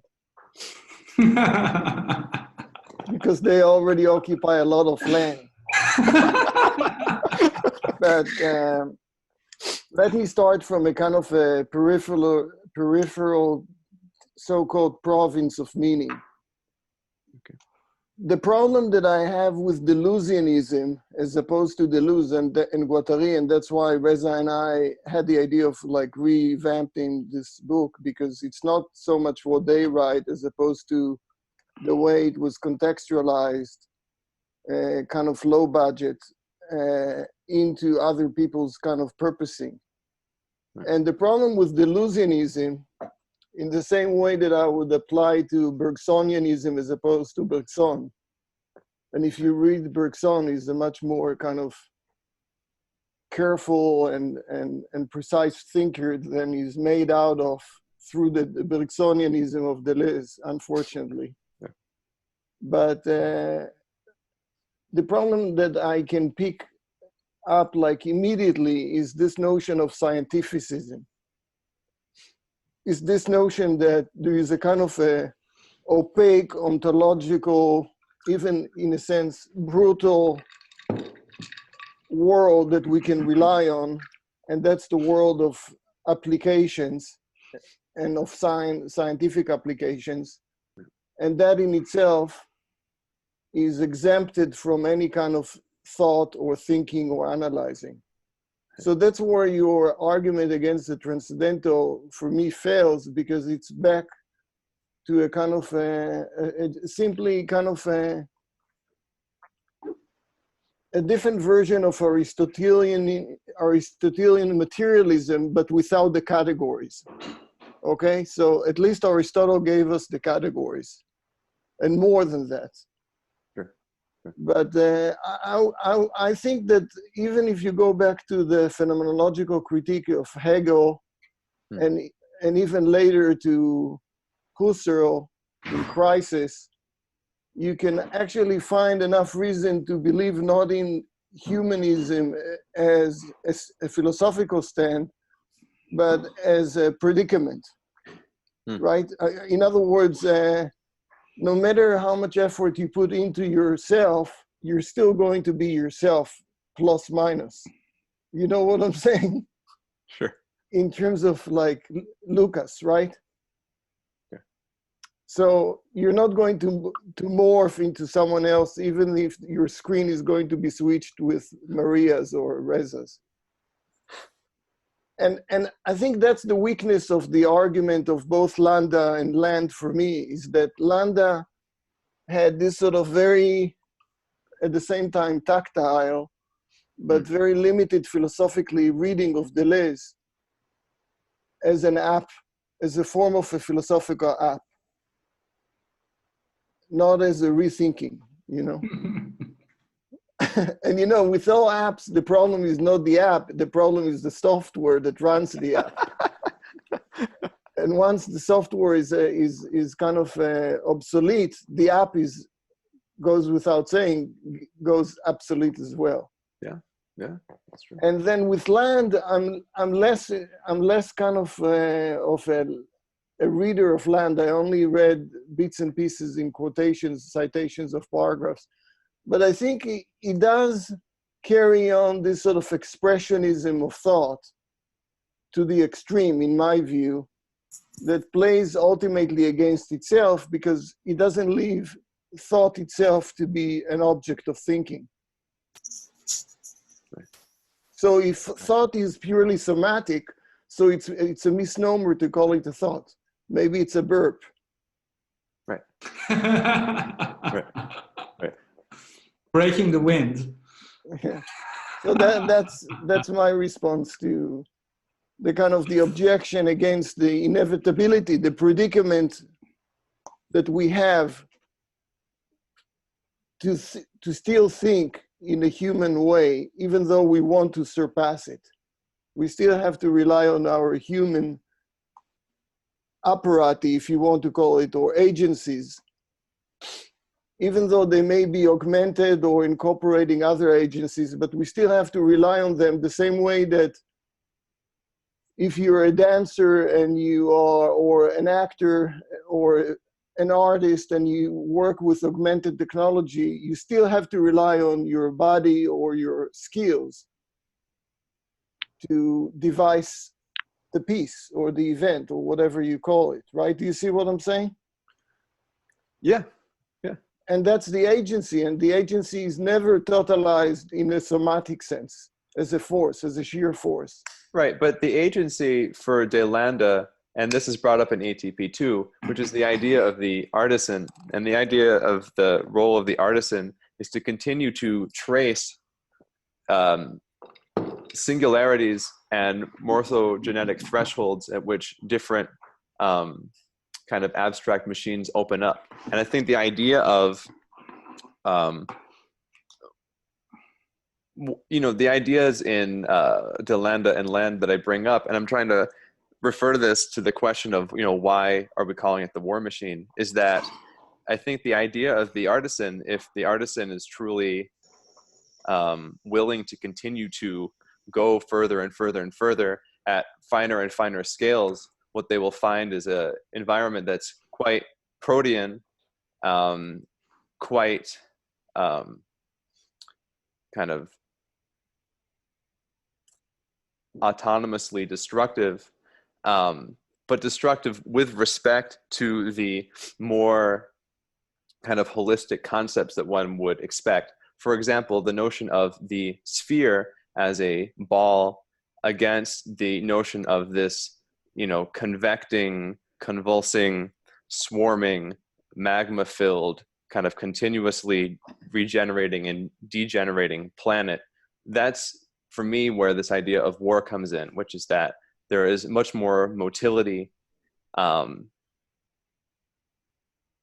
kind of creative destruction, destructive creation than we would take for granted when we impute a kind of more fuzzy concept to one of our ontics in philosophy of science. Well, the one objection that I have to your description of war on a concrete level is that war is the business of boredom. I mean, most of what is the war apparatus is based on the cultivation of boredom. Ask anyone that has been in the army. Soldiers thrives on boredom. How you kill time, that's the first kind of deficiency or challenge of being a soldier. Now, the aestheticization of war is a different thing. I think maybe you watch too much of Game of Thrones or something, because I think wars of annihilation, even according to the accelerationist paradigm, are so vastly quick and speedy, is that they're imperceptible. So there is no really experiential gain the way that you describe or ascribe to wars. The war factor in a temporal durational sense is a non-factor. In fact, the ultimate war machine annihilates the war before it begins. Intercepts the war before it starts, because otherwise you will be annihilated by the enemy or the adversary. So, I mean, this whole notion of, like, again, the nomad and the Orientalist kind of Mad Maxes riding on camels and horses or on retro-technological kind of apparati. It's under construction, so it's a big mess. It's gross. I'm sorry, I didn't know what. Go ahead. I just muted. So the whole kind of this sort of Orientalist romantic notion of the war machine as a human kind of game, I think is grossly exaggerated. Wars are not about experiential gain at all. And I would say that it's irrelevant. So I think that the whole notion of abstract war machine should be actually critically reassessed, because it's also very dangerous as a metaphor. Why is it a dangerous metaphor in the Wittgensteinian way? Because it's used as a dull tool. It's not a precise, sharp tool. It's a dull tool. When you use tools that are dull, you end up with injuries at best, right? So when you slice a concept such as the war machine, and you add to it the abstract war machine, we have to qualify what do we mean exactly by an abstract war machine now, in our moment. Now, when Landa wrote what he wrote, especially in reference to architecture, I'm willing to give it like a space or a kind of a room of interpretation, because if I'm not mistaken, it was written in the late 80s and early 90s. So that was a different thing because it was before the onslaught of the internet, so to speak, as we know it today. So, okay, so let me just be a little bit more concrete, okay? So is cyber war abstract or concrete, in your opinion? Well, I mean, I guess it depends on the context that we're talking about, right? Well, like, you know, the whole Mueller investigation, is it about a concrete machine or an abstract machine? Well, in this case, it's about a paranoid machine, right? But I think it's very concrete. I mean, people talk about it as a real kind of strategy of a warfare, not as a metaphor, not as an abstraction in terms of generalization on a higher level. Right. I mean, the kind of question that I wanted to pose is not about the actual study of warfare. What I wanted to kind of broach is the question, why is warfare a kind of heuristic that's used by Deleuze and D&G in order to explore this philosophy of science that has much wider applications? Why did they decide to use war? And I'm not calling it a metaphor, I'm calling it more of like a heuristic or kind of a tool for modeling, which you're saying is a blunt tool. And I mean, certainly I think that there could have been a way of introducing this philosophy of science without recourse to this notion of war. And so it's a kind of critical reading that I'm trying to broach. And the first explanation I offered was a kind of me hazarding a guess as to how we could understand the heuristic of war in a kind of meaningful sense. But of course, there are all kinds of ways in which it's misleading or it makes the analysis more parochial, or as you said, it's kind of a blunt instrument. May I intervene? And of course, we shall, me and Adam are going to suspend our talks and let other people talk. But before, yes, in order to answer to your question, no, I understand what you are saying. It's essentially, I would say that it's a symptom of what Deleuze and Guattari already talk about it in ATP. It's a real subsumption of every force, everything in the world. Laws of nature, nomos, nomadic tactics, so on and so forth, by war. Right, right. To the point that the capitalist axiomatics is almost like this fuzzy concept of war. In fact, capitalism is less fuzzy than the concept of war at this point. You know? Yeah. Yes. I mean, the concept of war has its tentacles extending to everything. Whereas, for example, when we are thinking of capitalism, we are talking about, okay, social relations, labor, wage, so on and so forth, surplus value. But war has at its reach everything at this point. And that is quite an alarming status, I would say, from a political perspective. Yeah. Precisely then, how can we, in fact, for example, if Deleuze was alive today, he would say the dilemma that he would confront himself with would be that, okay, I have talked about, anti-capitalist war machines, so on and so forth. But insofar as that everything has become a war, thanks to the new formation of a state, nomadic state, then how can I actually wage war against war? I have a question that sort of immediately relates to how can we wage war against war, if I may. Yes, absolutely. Who is this? Sorry. It's Adam. Okay. This Adam? Akin. Oh, sorry. My apologies. Okay. Voice is very similar to Adam. So I've been working with Bernhard Stiegler for a while. Right now, there's this project called Internation.world, and Bernhard Stiegler, I think he makes an important distinction from Paul Virilio, where this term pure war sort of became popularized. And Bernhard Stiegler's departure is at this fundamental level between the difference of writing and the real time of what were then called new technologies and computing and interactivity. And when Virilio and Lottinger wrote this text in 1983, it was only just then that these technologies were emerging in everyday life. But Virilio termed these interactive screens and by extension network technology as inherently poised against humanity. So therefore was given this exponentially destructive power and speed. And Stiegler, he regards this as a superficial position. I mean, that's why Ars Industrialis and Pharmakon, they try to sort of wage war against war by posing these technologies of networked cybernetics as sort of as Pharmakon. They don't go as far as hacktivism, but they do try to create a kind of commons.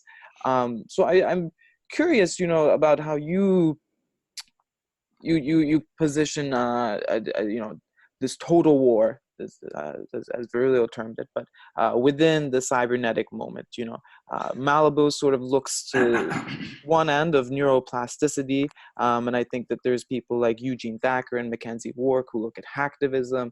Alexander Galloway sort of mediates these positions, but I'm curious about your philosophy. Okay, have you read any essay by Manabrata Guha? No, but I would love to. Okay, definitely read some of his essays. He actually, I will put it on our Google Classroom. It's a very new essay he wrote. He's a military strategist working for Niaz, the Indian, military wing, strategy wing. And he's also a philosopher, a great philosopher, a pacifist, but nevertheless he talks about war, Reza, what's his name? What's the name? Manabrata Guha. Okay. Manabrata Guha. And my apologies, I'm just, these books don't even have table of contents anymore. Anyway, it's some sort of basically essay on the emergence of intelligent battle space in a RAND sense, RAND corporation sense. The thing is that the idea of intelligent battle space, well, of course, the word intelligent is quite vague. Well, what they mean by intelligent at this point is that militarization of everything, as I mentioned to you. And this is the American empire at this point. Superpowers, they weaponize everything from the laws of gravitation to basically a dog walking on a street, or a mosquito flying at night. Everything can be weaponized. Literally, everything can be weaponized. I mean, and believe me, everything can be weaponized. The thing, however, is that, okay, how are we going to think about a certain kind of subversive insurgents, in the Deleuze-Guattarian sense, a nomadic war machine that can actually stand up against this weaponization of everything. If everything can be weaponized, then how can we actually fight a war against this empire? Well, the thing is that, unfortunately, I think that, and I do agree with Guha,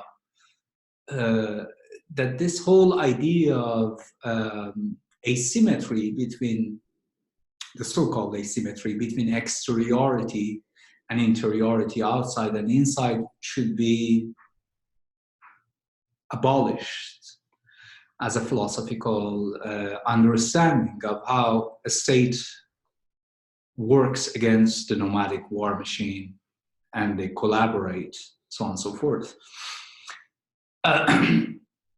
One way to think about it is the idea that, in fact, look at the history of terrorism.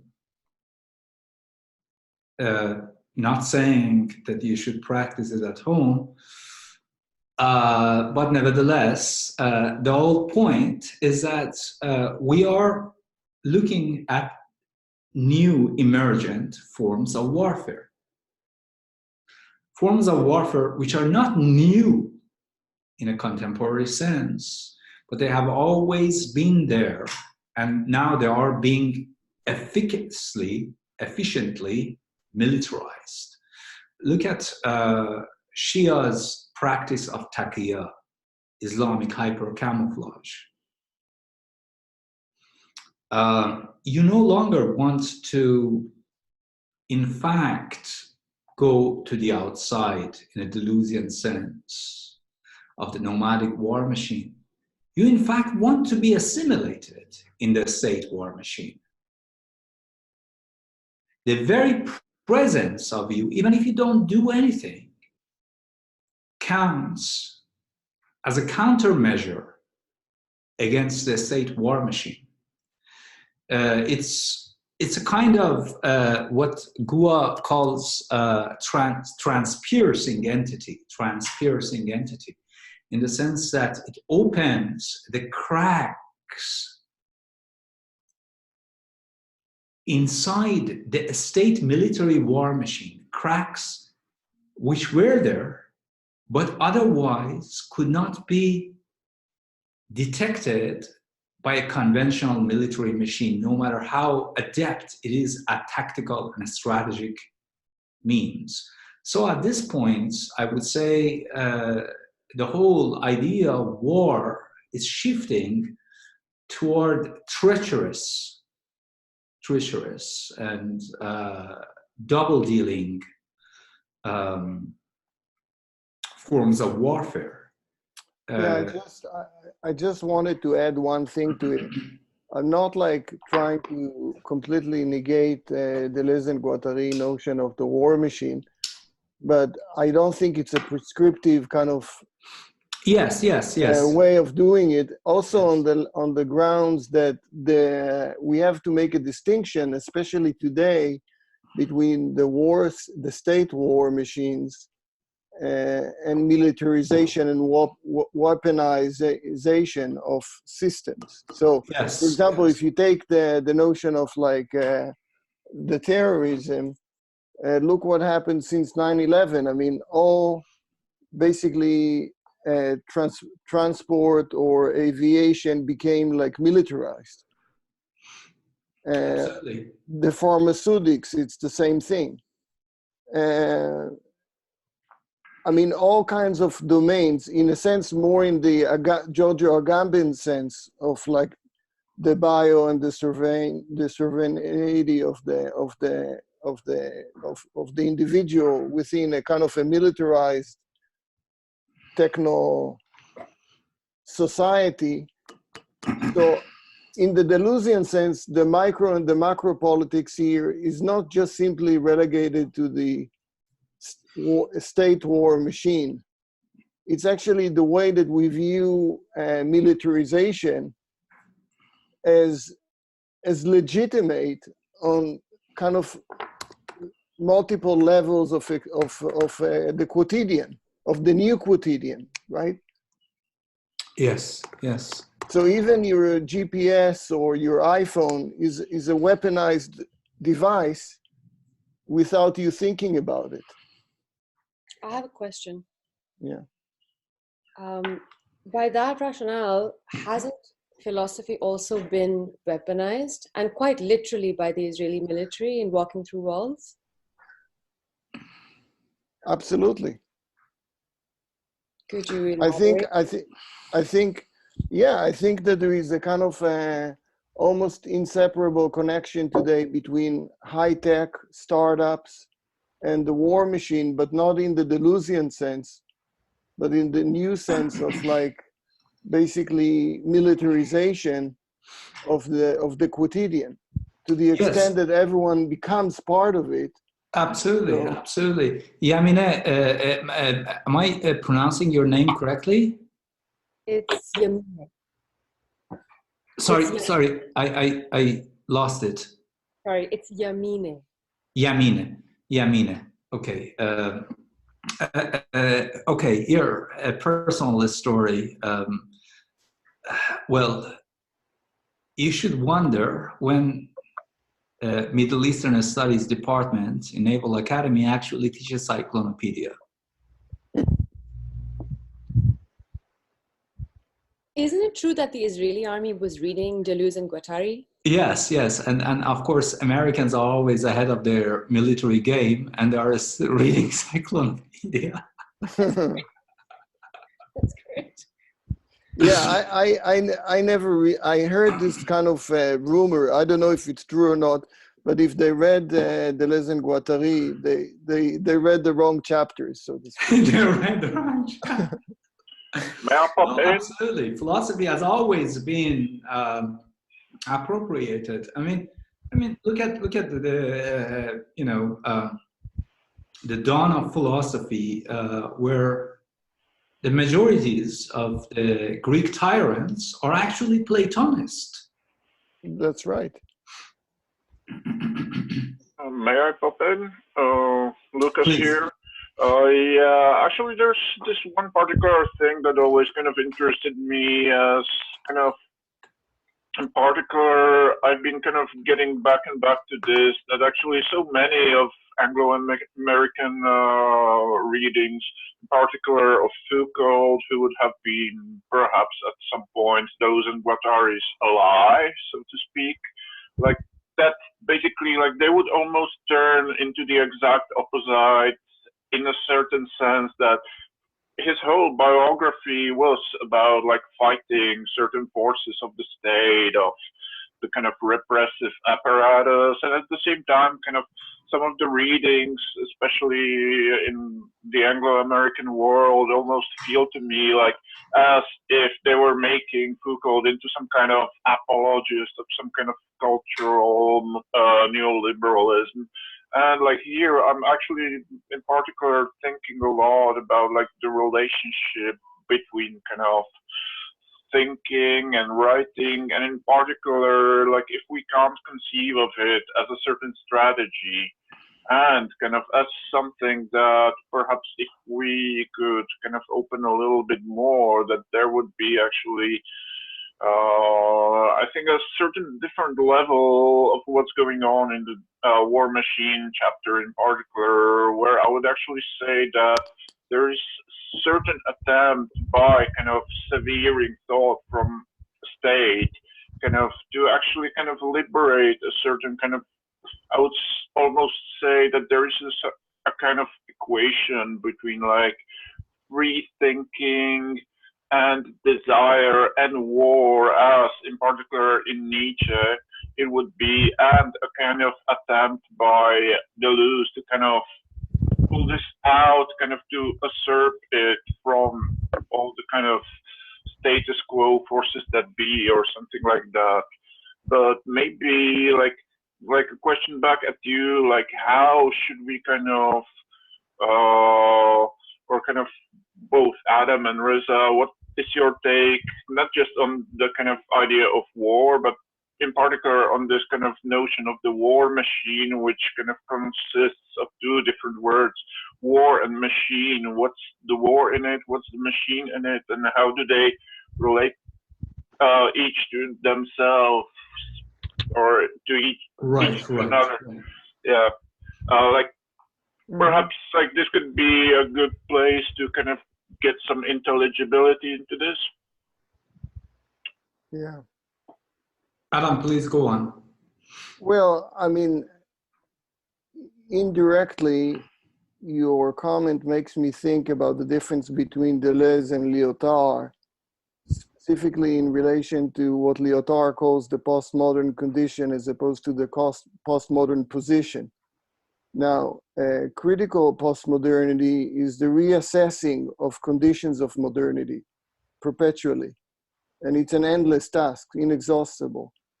In the Guattari sense, I think the problem is right when you describe it correctly. I think it's the way that the war machine is using prescriptively that the Thousand Plateaus aspiring description of the war machine fails. If you don't use it prescriptively and you apply the Lyotarian kind of postmodern condition as an unresolved condition, then you can still gain insight from reading it. But if you use it as a prescriptive kind of remedy or antidote to the state war machine, I think it fails. Because, mind you, both the technology of the days of Deleuze and Guattari has changed, and it will change in a decade from now. And our perceptibility, not just perception, but perceptibility of what is war, or what constitutes war, will change with it. And that's where we have to be on the alert, and we cannot fall on like kind of old cliches about nomadism or like the rhizome or infiltrating or deterritorialization and reterritorialization, because these are all true as long as you're willing to keep it open for critical assessment, but not as a prescriptive remedy, in my opinion. I just want to jump in here and say that we have about like 7 minutes left. So maybe like one more question from somebody who hasn't spoken yet. I just wanted to address this sort of question of towards the end of the War Machine chapter, he's talking about Moses and Moses's war machine. And one of the things he says there is that the war machine, it becomes fused with war insofar as it's colliding with the state. Okay, that's acceptable so far. But then he says this interesting thing towards the end. He's talking about, we all know the story of Freud's Moses and monotheism, where Moses is sort of laying down the law, and he ends up being killed as he's taking the role of the primal father, and then his law is almost reinstantiated at a later date as he's fused with the existing desert religion, which is the Yahweh worshippers. And so towards the end of this passage on, page 417, Deleuze and Guattari are talking about Moses, and they say that, speaking like Kant, we would say that the relation between the war and the war machine is necessary but synthetic, and Yahweh is necessary for the synthesis. So I'm just kind of curious about that insofar as we can take the collision between war and state apparatus and war machine as like this immanent or like synthetic a priori sort of aspect of it. So we can't take either in isolation.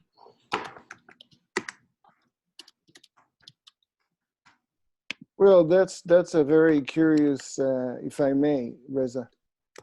Yes, absolutely, please. That's another kind of curious adaptation, so to speak, of Deleuze and Guattari to the mythos of Moses and the Midianites and Jehovah, because that's actually not the inception of tribal wars at all. But it may be not such a side issue had the notion of God had failed to gain so much notoriety in our world.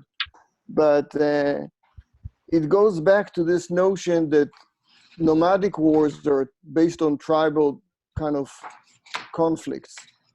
And it's another kind of, I think, romanticized notion of the Orient that spins out off the globe as a place. In other words, look at something very interesting in the pre-accelerationist notion of A Thousand Plateaus. Movement without the Virilio kind of accelerationist add to it, ongoing movement, and rhizomatic proliferation. You take the two together, there is still kind of a lot to comprehend or to commensurate. But I think that the tribal war is another myth that is implicit in the A Thousand Plateaus. I guess there's also in one of the accelerationist appropriations of Deleuze, one could take the neo-reactionary patchwork state as almost like a synthesis of the tribal war account and of the state as war machine, right? So this is like a fusion that occurs within like this reverse appropriation of Deleuze, which it does look like it's imminent to Deleuze insofar as like war and war machine cannot be taken in isolation. Mm-hmm. Yeah. Alex, I think that I personally wouldn't be so quick to judge the reactionary islands. Because reactionary islands are singularities in a Deleuzian sense, points of singularity. Essentially, there are ways how we can leave this world behind, even if we are living in it. So I don't think that we can simply make that kind of reduction to talk about no reaction.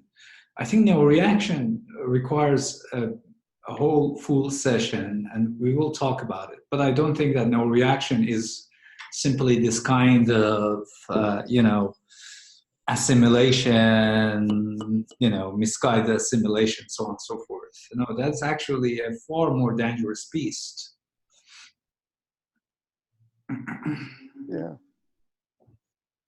No, I absolutely agree with that. I think that like one of the particularly interesting things about like the soft core patchwork model that comes up in neo-reaction is that the sovereign within neo-reaction like almost renounces many of his powers in the same way that the chief in Pierre Clostrez does, right? Yes. That sort of agreeing that he has control over the territory, but he gives up that control to these like contractual defense agencies, which and so it performs this very similar function of warding off power by taking power, which I think is like almost the sort of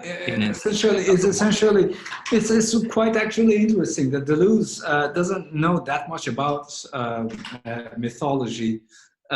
So he actually compares a few deities with Mithra. I would say that neo-reactionarism is purely Mithraistic in its. If we were going to reinvent a myth for neo-reaction, it would be Mithraism. Why I'm saying this? Precisely because Mithraism, at the beginning of its inception, was a cult, a religious cult that was famous for its double-dealing turncoat, so to speak, turncoat attitudes. So it has militaristic attitudes, but it also has nomadic attitudes. It has technogeometry of the globe, and it has sedentarization. It has hydraulic instruments, and it has basically farmer instruments. I mean, the very icon of the Mithra is the one who kills a cow. And Mithra is actually androgynous. It's actually quite interesting from a myth perspective. Yeah, no, I actually think that no reaction, if there were some smart people among them, which of course they are, but are not that smart, I would say that they could come up with their own myths. I would add one thing to what you said about singularity, Reza, and that is that any war state machine relies, for its own justification, relies on a singularity, or in the Schmittian sense, a state of emergency. So if you talk to states that in the Balkans, in the Middle East, in anywhere, even the US now, that is derailed into a kind of a war machine state, there is always a kind of a point of, or a split, a bifurcation, a singularity that is the raison d'etre of that regime taking over in an abstract sense. Absolutely, we are all. The whole point of the slogan of the state today is that we are already living in a total state of crisis. Right. And that feeds on the notion, on the myth of singularity as a concrete point of germination. And I think it's basically fundamentally, again, it's for another discussion, but it's fundamentally amoral, precisely because, as Deleuze and Guattari points out earlier on in the book, the rhizome is anti-genealogical. In other words, there is a kind of a force against any sense of genealogy, of politics, of history, of mythology.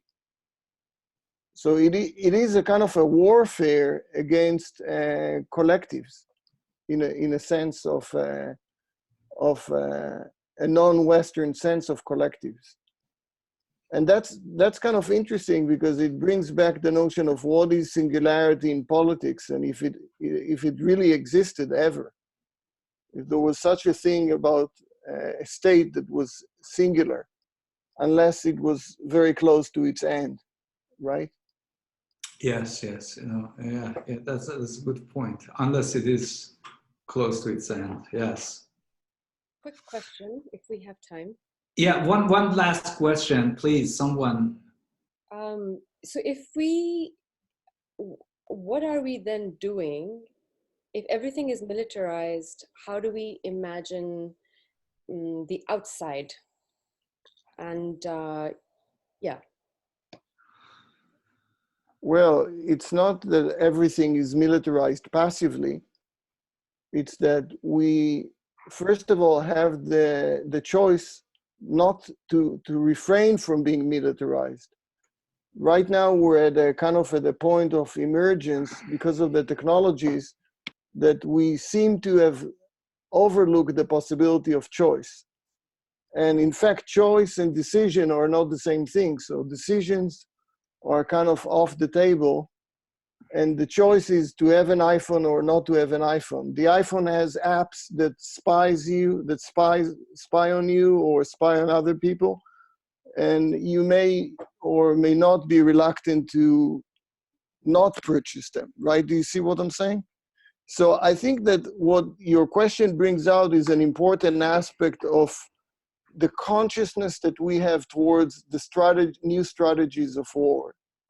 So it's not so much a kind of an overall rendition of life as weaponized, as much as the less obvious way in which the war machines are kind of venturing in our new domains or through new domains into our lives, and we cannot be negligent of that.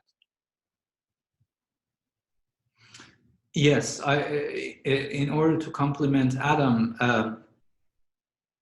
I highly recommend, this new book by Shoshana Zuboff, Surveillance Capitalism. This is precisely on this problem. The problem that Zuboff is talking about is that, for example, think about, different these Twitter clubs. Some of them are positive, some of them are negative.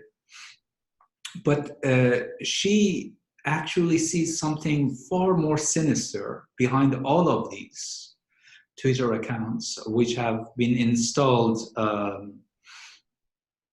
for positive and negative ends. And the whole point is what she calls affective surplus value. So you essentially are forced to make ever more communications, making more, performances on the social domain, on the public domain. And of course, this is a profiling opportunities. And it is not merely a profiling. I mean, they can do far worse with that. They can essentially militarize these profiles. They can.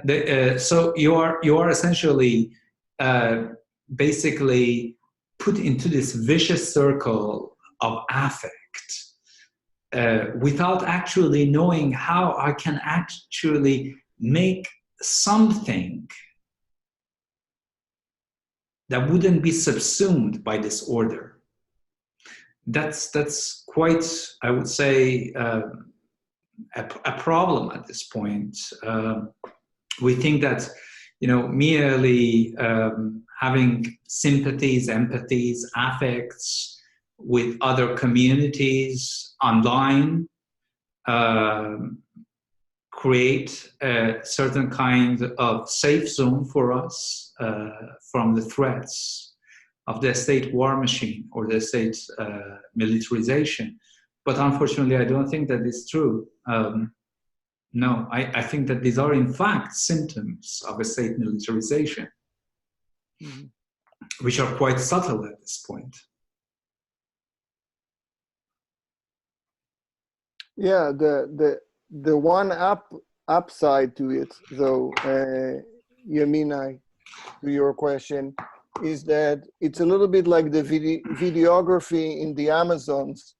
That was a kind of a self-claimed indigenous people weaponizing themselves with the ability, with video cameras, and shifting the attention from being the kind of the indigenous faceless people or helpless people to actual activists. So they stop being relying on activism to make their voice sound, right? And in a sense, the one upside to it is that, yes, it is weaponization in a micro scale, but that also allows counteraction.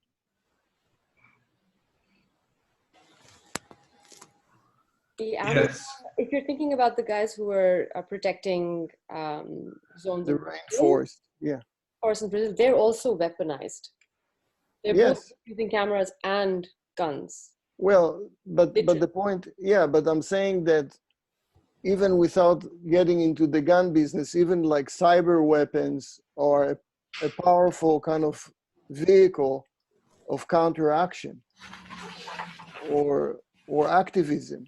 So I don't think it's a little bit like the inception of the internet. The internet is a military invention, but like thereafter it became something beyond that, and it went through the turmoils of the Assange and WikiLeaks and the whole spiel.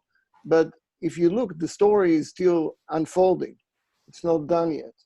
So I don't think that we should feel abducted by the matrix of the state war yet, because we still have an ability to counteract with relying on the same technology that infringes on our lives through mechanisms of control. Yes, I agree.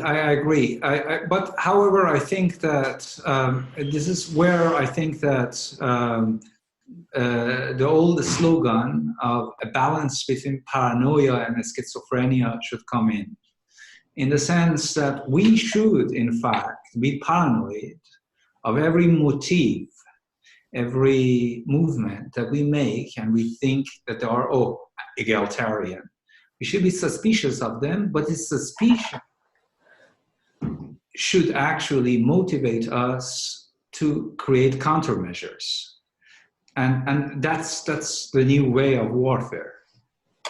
You cannot reduce it to either pure paranoia and suspicion of pure assimilation by the state apparatus, nor you can think that you are, a kind of pure activist. Well, if I may hone on your point further, I would say that the polarity between war and peace now is mitigated through the concept of disarming or disabling.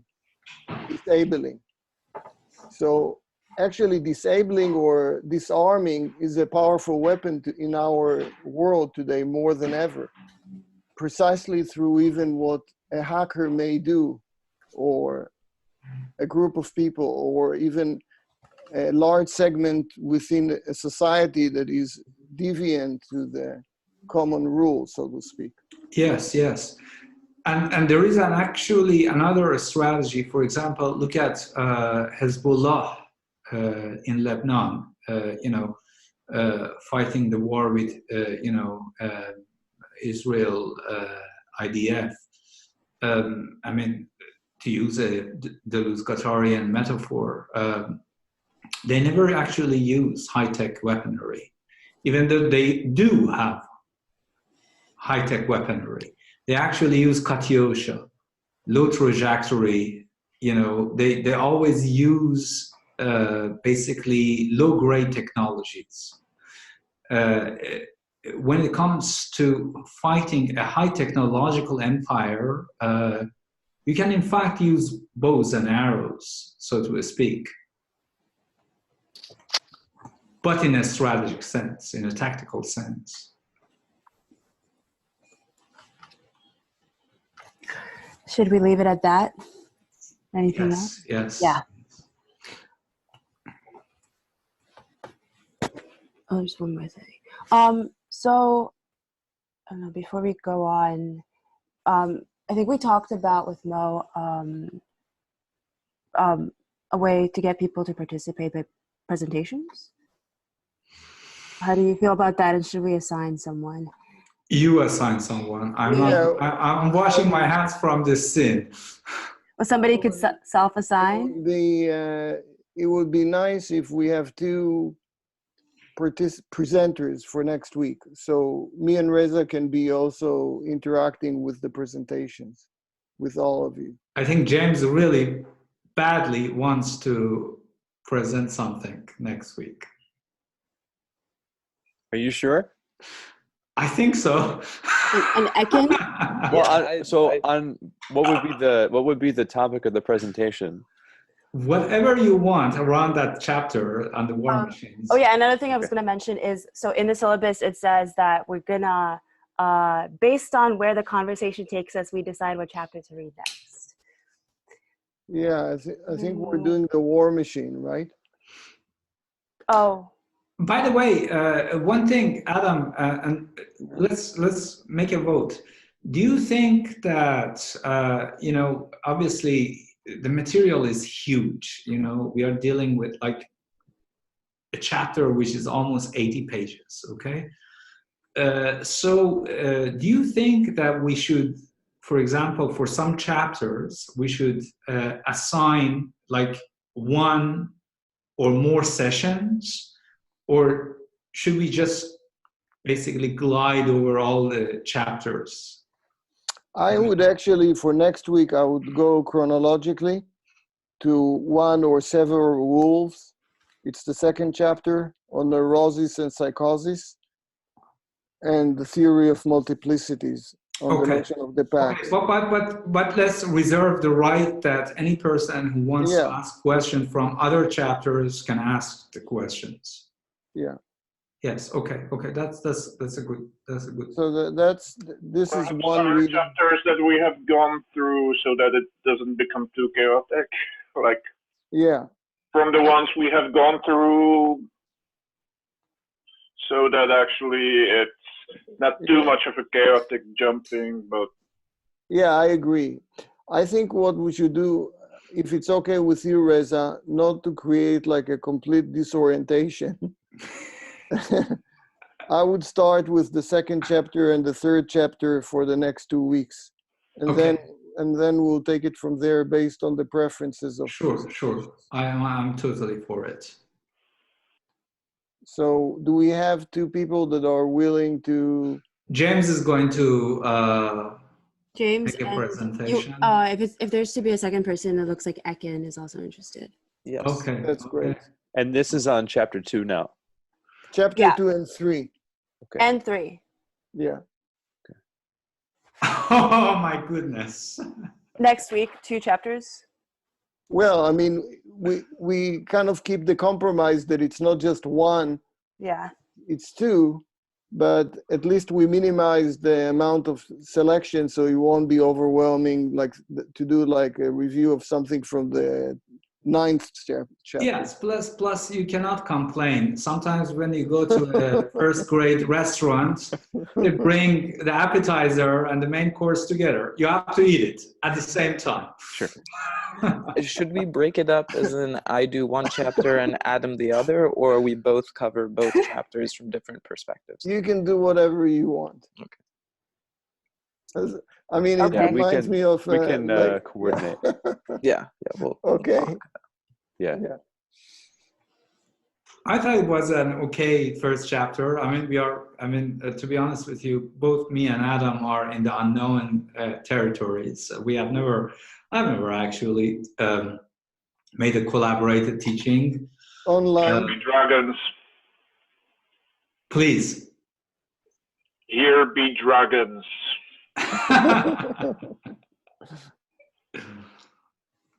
But please do forgive us if we are a little bit, wobbly in terms of teaching. It's really hard to kind of keep this conversation, convivial formats intact. Right, and there's so many of you. Yes. So sorry if I delay and get. We are a legion.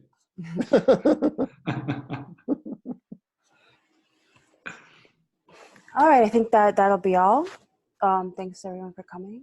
Okay, chop. Thank you. Go back to your lunch and dinner. Thank you very much. Thank you. Bye-bye. Bye-bye. Bye-bye. Bye.